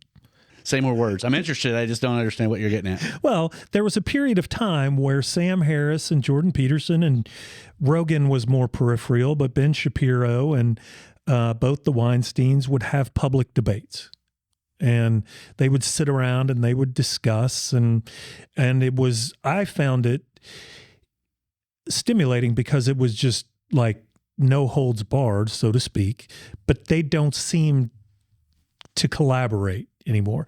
It seems like they polarized. Like Sam Harris became completely preoccupied with Trump arrangements and yeah. And like I guess, and then on how COVID happened right in the middle of all this. I mean, that's one thing I can just point to real quick. Well, there's Zoom. I mean, there were solutions. And Trump happened. So I mean, but I guess my question is, how do we keep the polarity from? It seems like we're in this state where the polarization is the problem, and that's often been my struggle. Is how do you have these conversations in a way that doesn't just antagonize polarity, but actually starts to create some unity. Well, the intro to all my podcasts is a flag with Unite the Divided, right? Unite the Divided is actually one of the early tenets of what I'm working on. No, I know. Okay, so use more words. Well, I've got several black shirt. One, I don't remember if I worn one around you. One says "I was wrong." I think it's a good conversation starter. But it's got a flag with Unite the Divided on it. So I've talked about this with Dr. Roy at length, and we acknowledge that everything in society has been built, to me, intentionally. And that's a conspiracy theory, to divide us. The consistent focus on race, consistent focus on sex, on gender, on right versus left, on Trump versus not Trump, on vaccine versus no vaccine, on all these things. And me and Roy have talked about it to the point where, like, we are divided amongst, we're put into categories, and we don't do it to ourselves. It's not something that naturally happens. I mean, we're tribal. So we are tribal in nature. So our brains are going to believe the people around us. There was a portion of our evolutionary development where being tribal was very beneficial. Like, if you want to protect yourself from other tribes, you need to be in a tribe to protect yourself at night. Yes. Somebody can keep watch out. If your biggest threat is tigers and cats in the woods, you need to have people on the lookout around you that are on your team, that are looking out for you like they look out for their own. So there's these things that we organize naturally in our brain. It's also very natural. You could see a person in a music festival who's out there dancing like a maniac and just, look at a dead concert and they're just doing all kinds of weird things. And everybody's like, I don't know if I want to do that or not. That I might get ostracized. But then you get 2 people that are out there doing it, and then 4 or 5 people, and then 10 people. The next thing you know, everybody goes. Once you hit that velocity, and it becomes okay to act that way, then you're in the tribe again, right? So to me, we are divided at every turn. You just said it perfectly. How do we thwart the division? By acknowledging the division. First and foremost. But here's where I think you have to be careful is, and I struggle with this, is it happenstance that we got to this point? Has there been some nefariousness? Whatever. And it's like, that's where I feel like we have to be careful is, causation is the most difficult thing to establish because there's just an infinite number of things that act on human beings. It's like even determining the causal loop is difficult because, there's a correlation between depression and Facebook. We don't even know which way the causal loop goes. Is it depressed people spend more time on Facebook, or does Facebook make people depressed? So, and this is where I think the scientific method has to be, I don't want to go too far off on that, but it's like, can we even just agree that we are like divided to our peril? I don't even know if we can agree on that. Like, can we, like, this thing's about to fall apart. I think you and I can agree. Yeah. And I think any one of the people that we look to in the podcast could agree to that pretty easy. And then I think then I think then the finger pointing begins. Well, yeah, because it's you, and it's like, well, that's people of low intelligence, or people of super high intelligence that put their ideology over humanity. If I believe I'm right and I'm smarter than you, this is one of the breakdowns of elite institutions that Weinstein at Dark Horse talks about. Well, and back to what we talked about, it's breakdown of marriage when contempt towards another. So it's little tyrannies and it's little, or I think you asked who or what drives the division. I think it's flawed humanity. Humans are flawed. Humans also all can be potential tyrants. Humans that have been put into institutional thinking who get tenured because they check the correct boxes and they don't go against the grain of whatever the culture tells them they can and can't do. Why DEI gets itself inserted into our institutions and corporations is because and Weinstein's talked about this a lot, and it goes back to Harvard. I mean, Harvard is a body an institution that has been looked to as a shiny thing on the hill. It used to be a place to where people could go that are super intelligent, that had differing ideas, and you go and you fight it out on a college campus. It used to be open debate, conversation. What academia was always intended. Friction. Yeah. It's required. It's required for humanity and societies to work. That's why America was good for so long. It's because you and I could agree on 90% of things, but we might be super passionate about 10% of the things, and we need to go and duke it out. Am I talking about having a UFC style brawl? No. We need to use our brain. We need to be open to hearing what you have to say about the thing. See if we're right or wrong in our position. And we're not going to agree on everything. We have to come to the understanding we're not going to agree with everybody. That doesn't mean we're divided. The truth-seeking apparatus to me will never be, this is 100% truth. There is no 100% truth unless we're talking about math or physics, It's like right? Thomas Sowell said, there are no solutions, there's only compromises. There aren't. And this thing will always be evolving as new science or new data or new information comes in, and we all have the scientific process in our head and the willingness to admit, oh man, I used to think completely opposite about that, but I was wrong. If I thought eating bread every day because it was taught to me in a food guide pyramid was healthy, and I was taught that, and so I did it, and it caused me to be fat, I certainly would like to see that food guide fixed. And I'd like people fighting it out to say, okay, well, if we have all these problems, what can we do? Who are the experts that are working on this? How can we audit them? How can we question them when they're wrong? How do they get booted out of this think tank because they keep giving bad information or bad ideology, and they're tainting the water, as it were? That's what it is for me. You and I don't have time in our head or in our life to go be the smartest person on every single topic. We need to rely on others to do that. College campuses used to do that. They don't do it anymore because they're captured by ideology and they're captured by DEI. Now the trans, whatever, I mean, that's their focus. Like, everything's got to be equal right. Well, and I also think that Google contributes to that because someone thinks because they can Google something, they're now an expert. And it's like, just because you can read something doesn't mean you understand the depth of it or the complexity of it. And we've talked about this before, the Dunning-Kruger effect. It's like, you don't fucking know what you don't know. Right. But that's like, when everybody's an expert, nobody's an expert. And there is such a thing as expertise. And it's like, I still think for the average listener. Well, we're not talking to average people, I don't think, here. People that are seeking out this type of information are under our tree.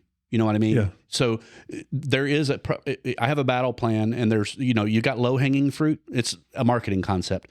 You got low hanging fruit, meaning people that are in your buying window that have already, everybody that's going to buy a product has to go through a cycle of learning about the thing, getting to the point where they think it's helpful for them before they go check.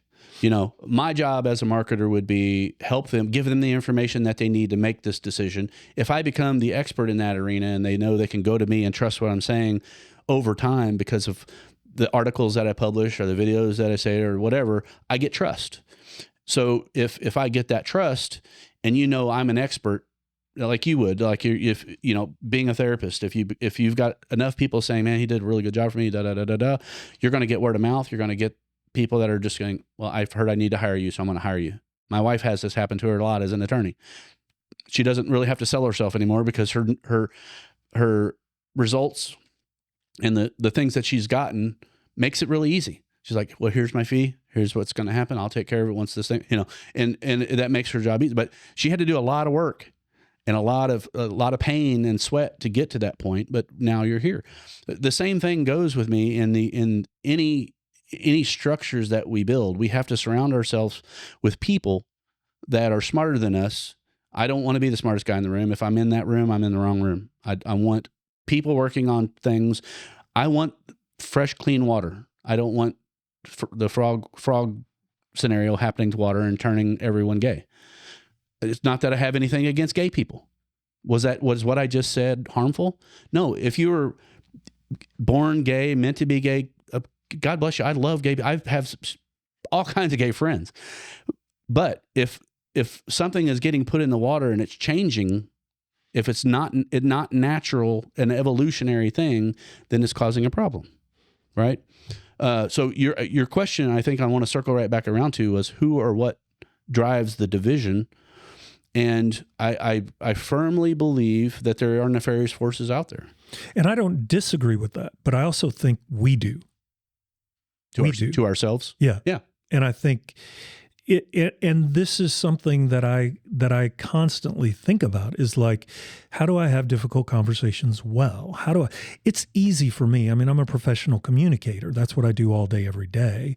So to go out and have a difficult conversation with someone that first and foremost is done well, but then secondly is like achieves something.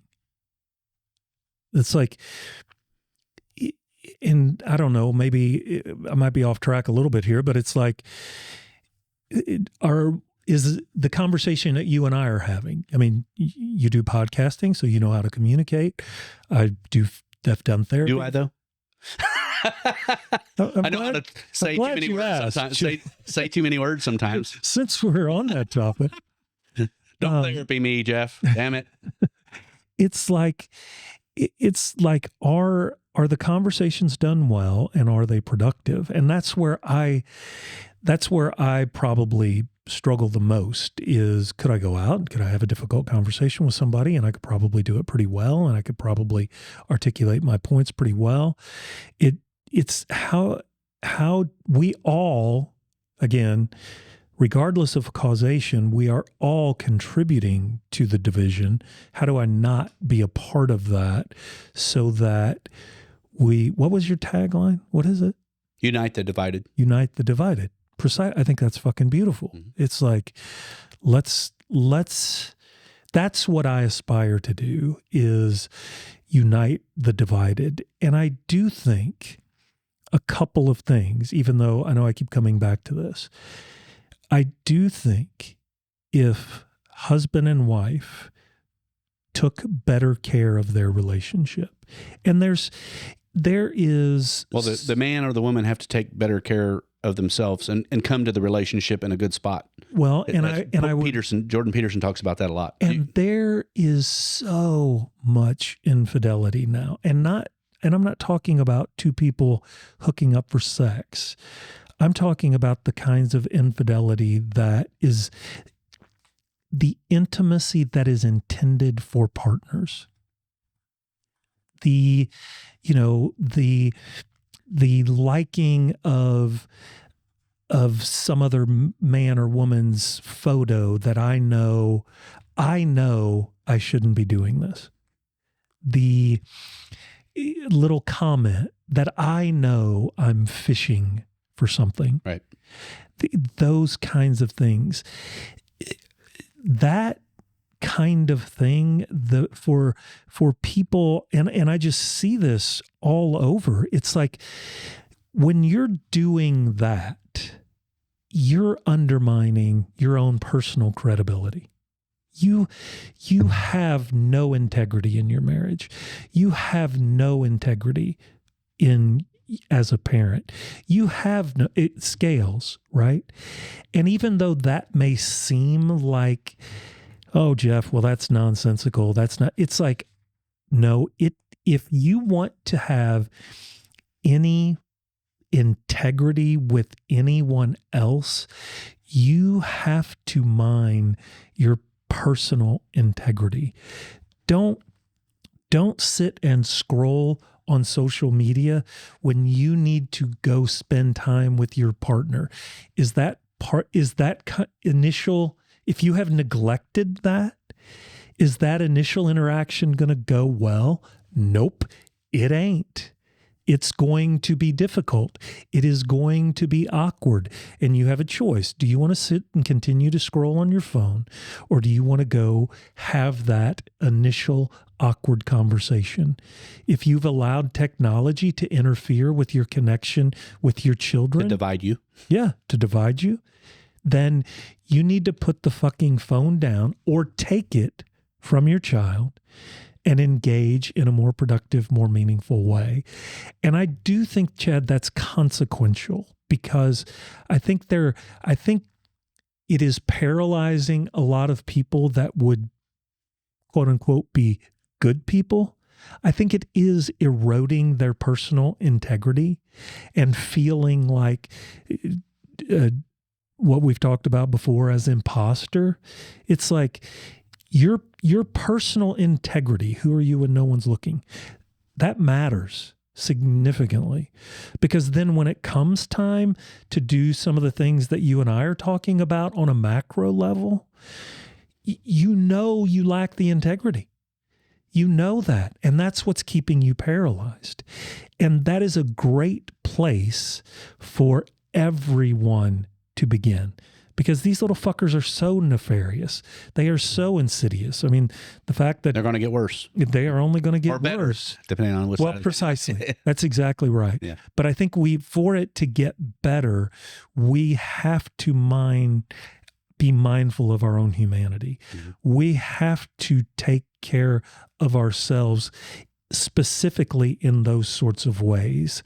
And that doesn't even get on the issue of pornography. I mean, the fact that pornography is, I think the last time I checked, it's been a minute, but Pornhub was the third highest trafficked website on the internet. That's one pornographic website. Mm-hmm. The fact that adolescent boys, pre-adolescent boys have these in the palm of their hand, oh my fucking God. Well, that's the thing they're saying with AI. That's one of the scary potential paths of it is you create your virtual partner, AI partner, and sex as the driver. And, you create this entity which doesn't really hold you accountable, but that you've hand created yourself. And you just spend more and more time with it and nothing else. I'm lucky enough to be in a long-standing relationship and been married for well over 20 years. And me and my wife spend most of our time together. Like, if we're best friends, we spend a lot of time together. And she holds me to account, and I try to hold her to account. I don't know if they do as good of a job as she does to me, but she's an attorney. I know. A fair fight. And a redheaded Irish woman. Oh, okay. What do you do with that? Yeah. But what you're saying to me is right. It's like the division, because it's easy. We've had a kind of a rough patch with one of our kids, an older kid, and going through the struggles of that. And we don't always agree necessarily on ways to handle things. But the thing about it is we do have that time that we spend together, and we know that we're approaching it together with the same intent. And that is hugely important. Like, we got a shared goal and value that we are constantly working on with each other. And, when you're talking about raising a kid, there's no right answer, because the kid is the kid, and they came out of the thing, and they're going to be kind of who they are. And I think some of the best wisdom I've heard from people is, you think you have a problem child. I mean, this is one of those things back when I was posting stuff online about our kid we're having struggles with, and I had dads come up to me at a baseball game and like, how you just described your son and how whatever, it was frustrating. He's going to be okay. He's exactly like me. As a matter of fact, I was much worse. And here's what I did to my parents, and here's the kind of things that I went through. And they're like, look at me, I turned out just fine.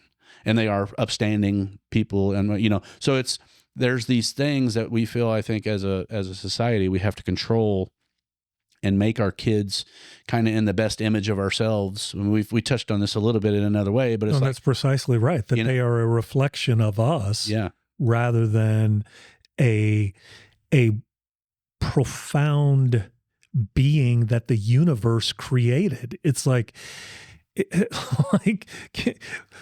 oh, you're in control of this being that the universe or God or whoever like knit together and orchestrated. You've got this figured out. Okay. You'll fix it. I'm sure whatever you say is going to be the magic bullet on that one, right? Yeah. So I mean, it's wow. We could speak for days on this particular. Some of the best parenting advice I ever got was from my clinical supervisor, and he was just this beautiful country gentleman, and he used to say, one of the things that he would always say to me is, Jeffrey, freedom is reality, control is an illusion. I'm like, I don't even know what that means. Like, what is your Jedi speak? Freedom is reality, control is an illusion. Okay, whatever. Which turns out he's exactly right. How many years did it take you to get that lesson? 17. But he used to always say to me, Jeffrey, if you put a dog in a fence, no matter how good you are to that dog, what's the first thing it does when the gate's left open? Runs. Jeffrey, you know how you can tell a dog that just got out of a fence? It's run down the middle of the road. Has no awareness of its environment. It's just running. It's just free.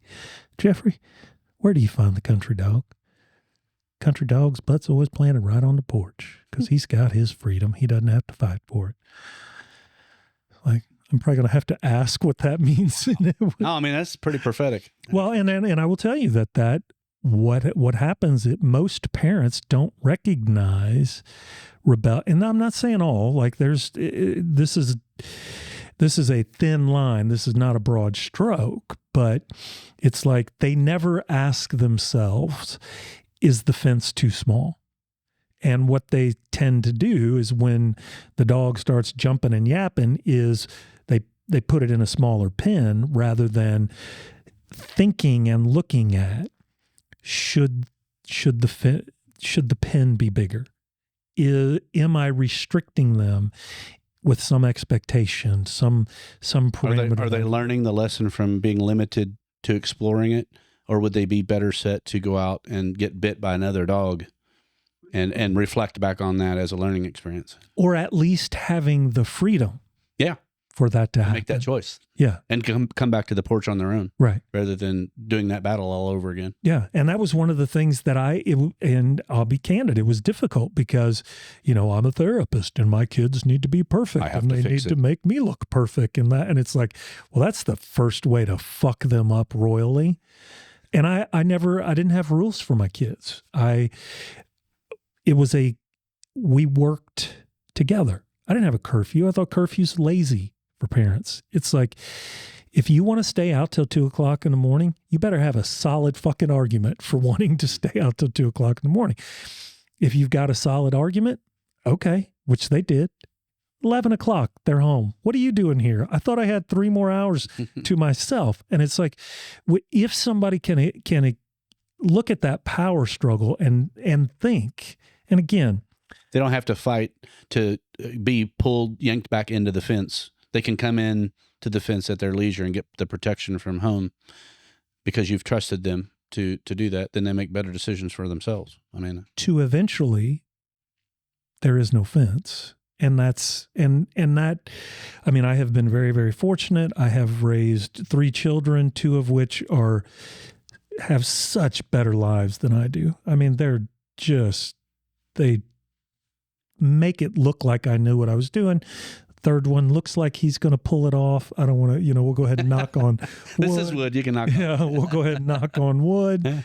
But when you have the right perspective and you're not living out unfulfilled experiences in your life, and that was one of the things for me, it was like, oh, a therapist. That's what I'm supposed to do. That is my path. Then I don't then have to direct my child's path. I don't have to push them down this path to make them look a certain way. I remember the first time I picked my son up from preschool, and it was funny because they made these little dragons. And the preschool teacher did not let the kids cut the shapes out themselves, nothing. It was very prescriptive. Well, my son put, he thought the tail made a much better tongue. And so he used the dragon's tail for a tongue. And so when I picked my son up, she was like, well, Evan had a little trouble with the project today. And I looked at Evan, I was like, dude, that's badass. Like, you killed that. That is a much better originality. That is that should have been. Now I got chastised by the teacher. Well, she told my wife, and then my wife on me. A backdoor chastisement. Yeah, that sort of thing. But it's like, it's adults finding meaning in their own lives, I can tell you, there is a significant vacuum there. And that's been one of the real privileges of my career as a therapist, is one, even letting them be aware of that, but then getting them to a place where they can create and pursue that meaning. And back to our earlier discussion, tell me I don't need to be here anymore. I've got this. As a parent. As a therapist is like, yeah, I mean, but as a parent, oh, fuck yeah. It's the same as a kind of parent, it's like, but you want to be there. I'm like, what do you? Whenever they annoy you so much, and then, I think we haven't had one really leave the nest yet, but you feel like I'm going to be, wow, relief. Wow, we got that right. And then little bastard. And then, we're certain he's the older one's going to come out on top of things. But, getting there has been a little bit of a struggle. But so I know I'm really looking forward to that. Like, wish he was just come around a little more often. I was annoyed so much because he was here for so long. But, it's like, it's the thing. Like, I have daily lessons with him that I'm trying to just give him. And I don't know how much of it he's listening to. I know he listens to more than it seems like he does, because he hears everything. But he's bullheaded. I'll say he's like his mom, but reality is he's like both of us, and I'm very bullheaded myself. So I think you and I have a lot of different directions that we can go, and I really want to touch on what is meaning, because you said a meaningful, having a meaningful life, and I think that's a really slippery, evasive thing in society, and which I think is a big crisis that we've got going on. We've got mental health issues, and a lot of the mental health issues, at least in my own estimation, might be directly caused by a lack of meaning. Or you see negative things going around you. You see these successful people on TikTok, or you see, oh, they must have the perfect relationship because they post pictures of themselves, or so it's always the me versus them thing, the division side of it. It's like, we need to do a better job of figuring out what meaning is, and how to explore how to get to it. Because like everything's a DIY. I mean, it's a self-help. Are we taught at all what it even means? I think the meaning that you and I talk about is like, oh, what am I going to do 8, 10, 12 hours of my day every day that's going to wind my clock? That's going to make me want to get up and do this thing every day. I don't think we have a very good system for that right now. Well, and I think some of the things that contribute to that, particularly developmentally, is I think the number one thing that allows me to define meaning is individual competency. When I feel competent in my present moment, then I feel more empowered to, it's just like if I were lifting weight, right? It's like if I go in today and I bench more than I've ever benched before, I can't wait to get back to the gym to see what I can do next time. I think our emotional capacities, our individual resilience, those sorts of things build according to that principle. My competency in the moment. I think teachers are just so overworked. I think they're, the standardized testing, all of that kind of stuff that distracts them from being, we could go on ad nauseum about what the difficulties. I'd like to have a long conversation about that some other day. We don't have time to get into that one. Yeah. So but it's like, when you look at the educational system, it's like when our country really started to evolve, it was reading, writing, and arithmetic, right? You had some very specific competencies that were pretty telling if you were competent or not. You could read, you could write, you could do arithmetic. I mean, the things that we teach now to kids that are just, we know it's beyond their capacity to conceptualize these things. A foreign language, the way that we teach a foreign language is nonsensical. First of all, we all know that. Nothing relates. You go to one class, you go to Spanish, and then you go to algebra, and then you go to this. Nothing. It's incoherence. There's no unity of education, and then you graduate with zero real life skills. Yeah, when's the last time you went to work and you had a multiple choice question given to you? Never. Okay, so what good does a multiple choice question do except for read a book and remember what the answer was? And when I struggle, if I have a case that I struggle on, the first thing that I do, I call a colleague. Hey, my colleagues are resources. I'm not in competition with them. I don't, it's like, hey, let me run something by you. Can you they're resources. Mm-hmm.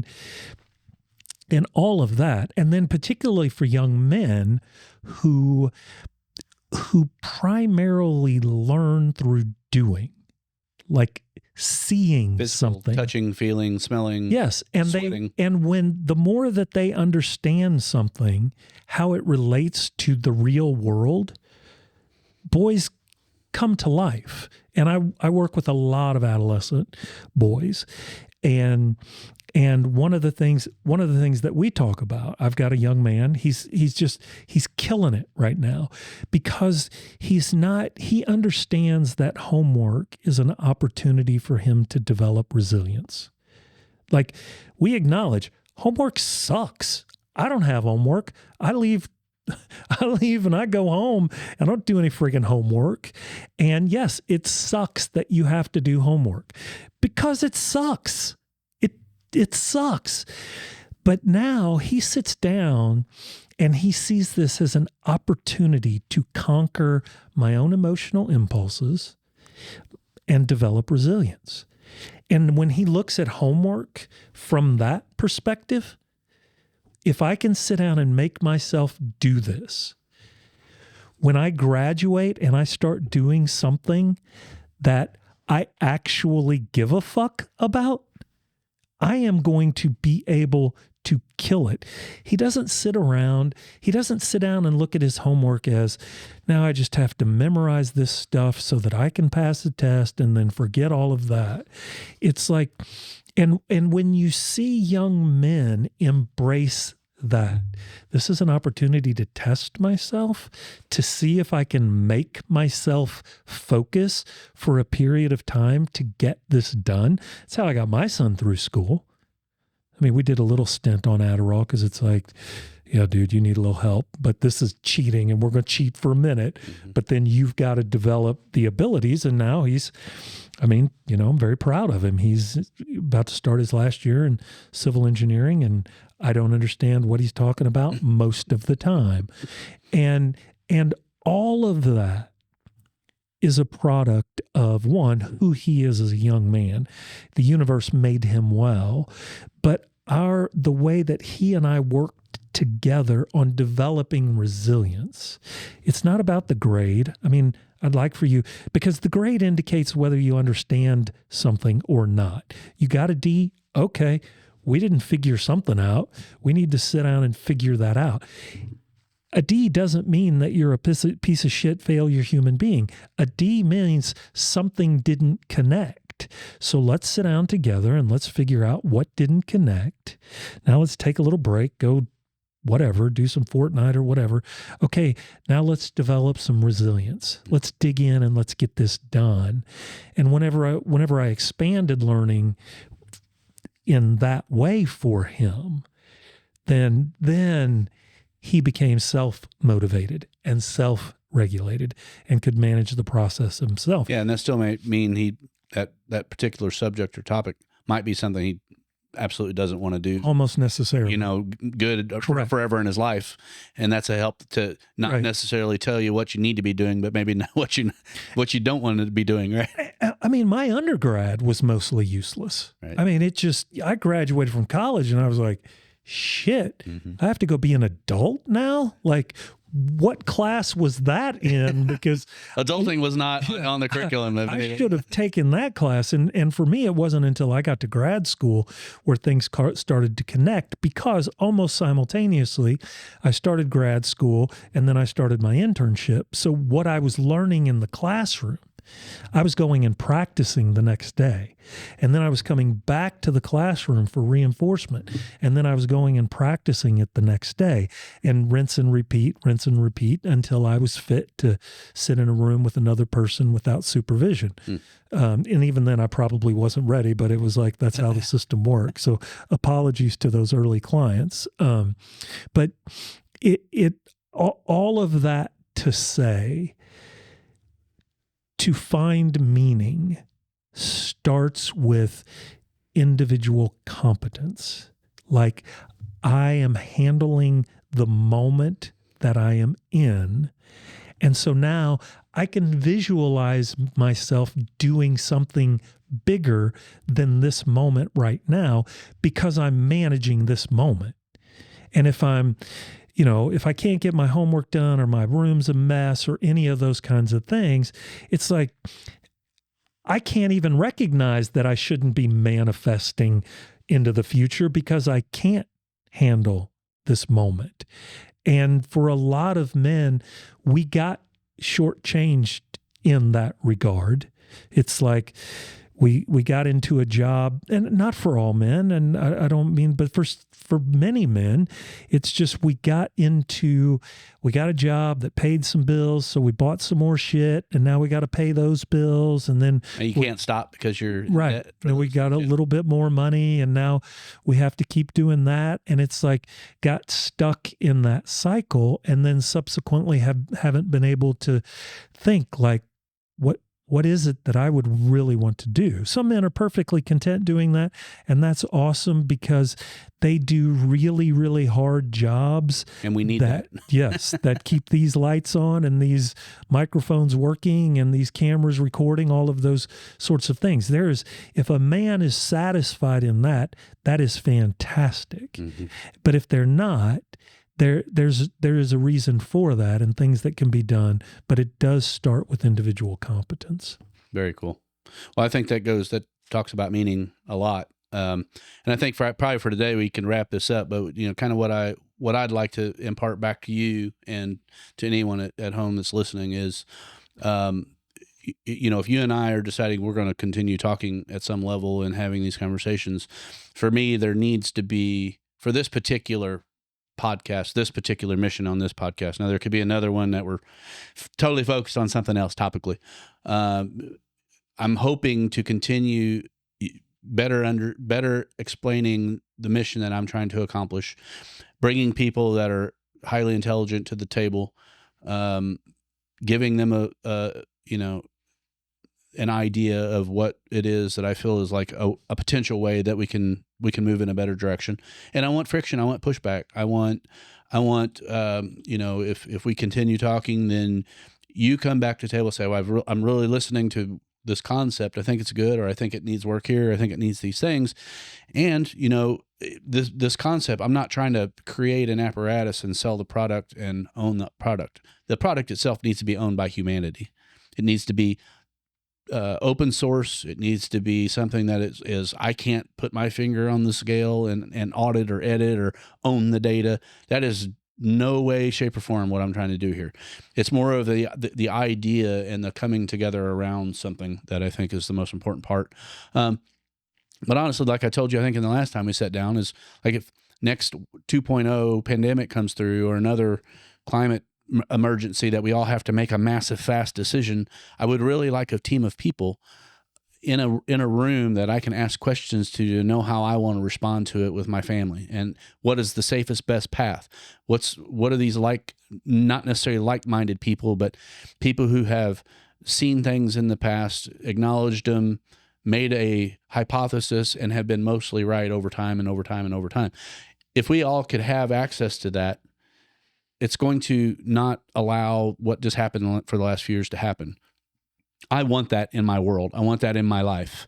I'm not good enough to develop that on my own, nor do I want to do that. But I do think until this this concept is out there somewhere, I won't be happy. So future conversations, I'd love you to consider that every time you come. And I think you are. You're giving me exactly what I feel like is the right path. And we're not going to figure it out in the first two conversations. Right. But I do appreciate your time. These conversations have been fascinating to me, and hope we do it again soon. Yeah, appreciate it. My pleasure. All right. All of Jeff's contact information will be in the show notes, and we appreciate the time, and reach out to us on Twitter or Facebook or wherever, and we hope to continue doing this and having some fun. Yes, sir. Take care, y'all.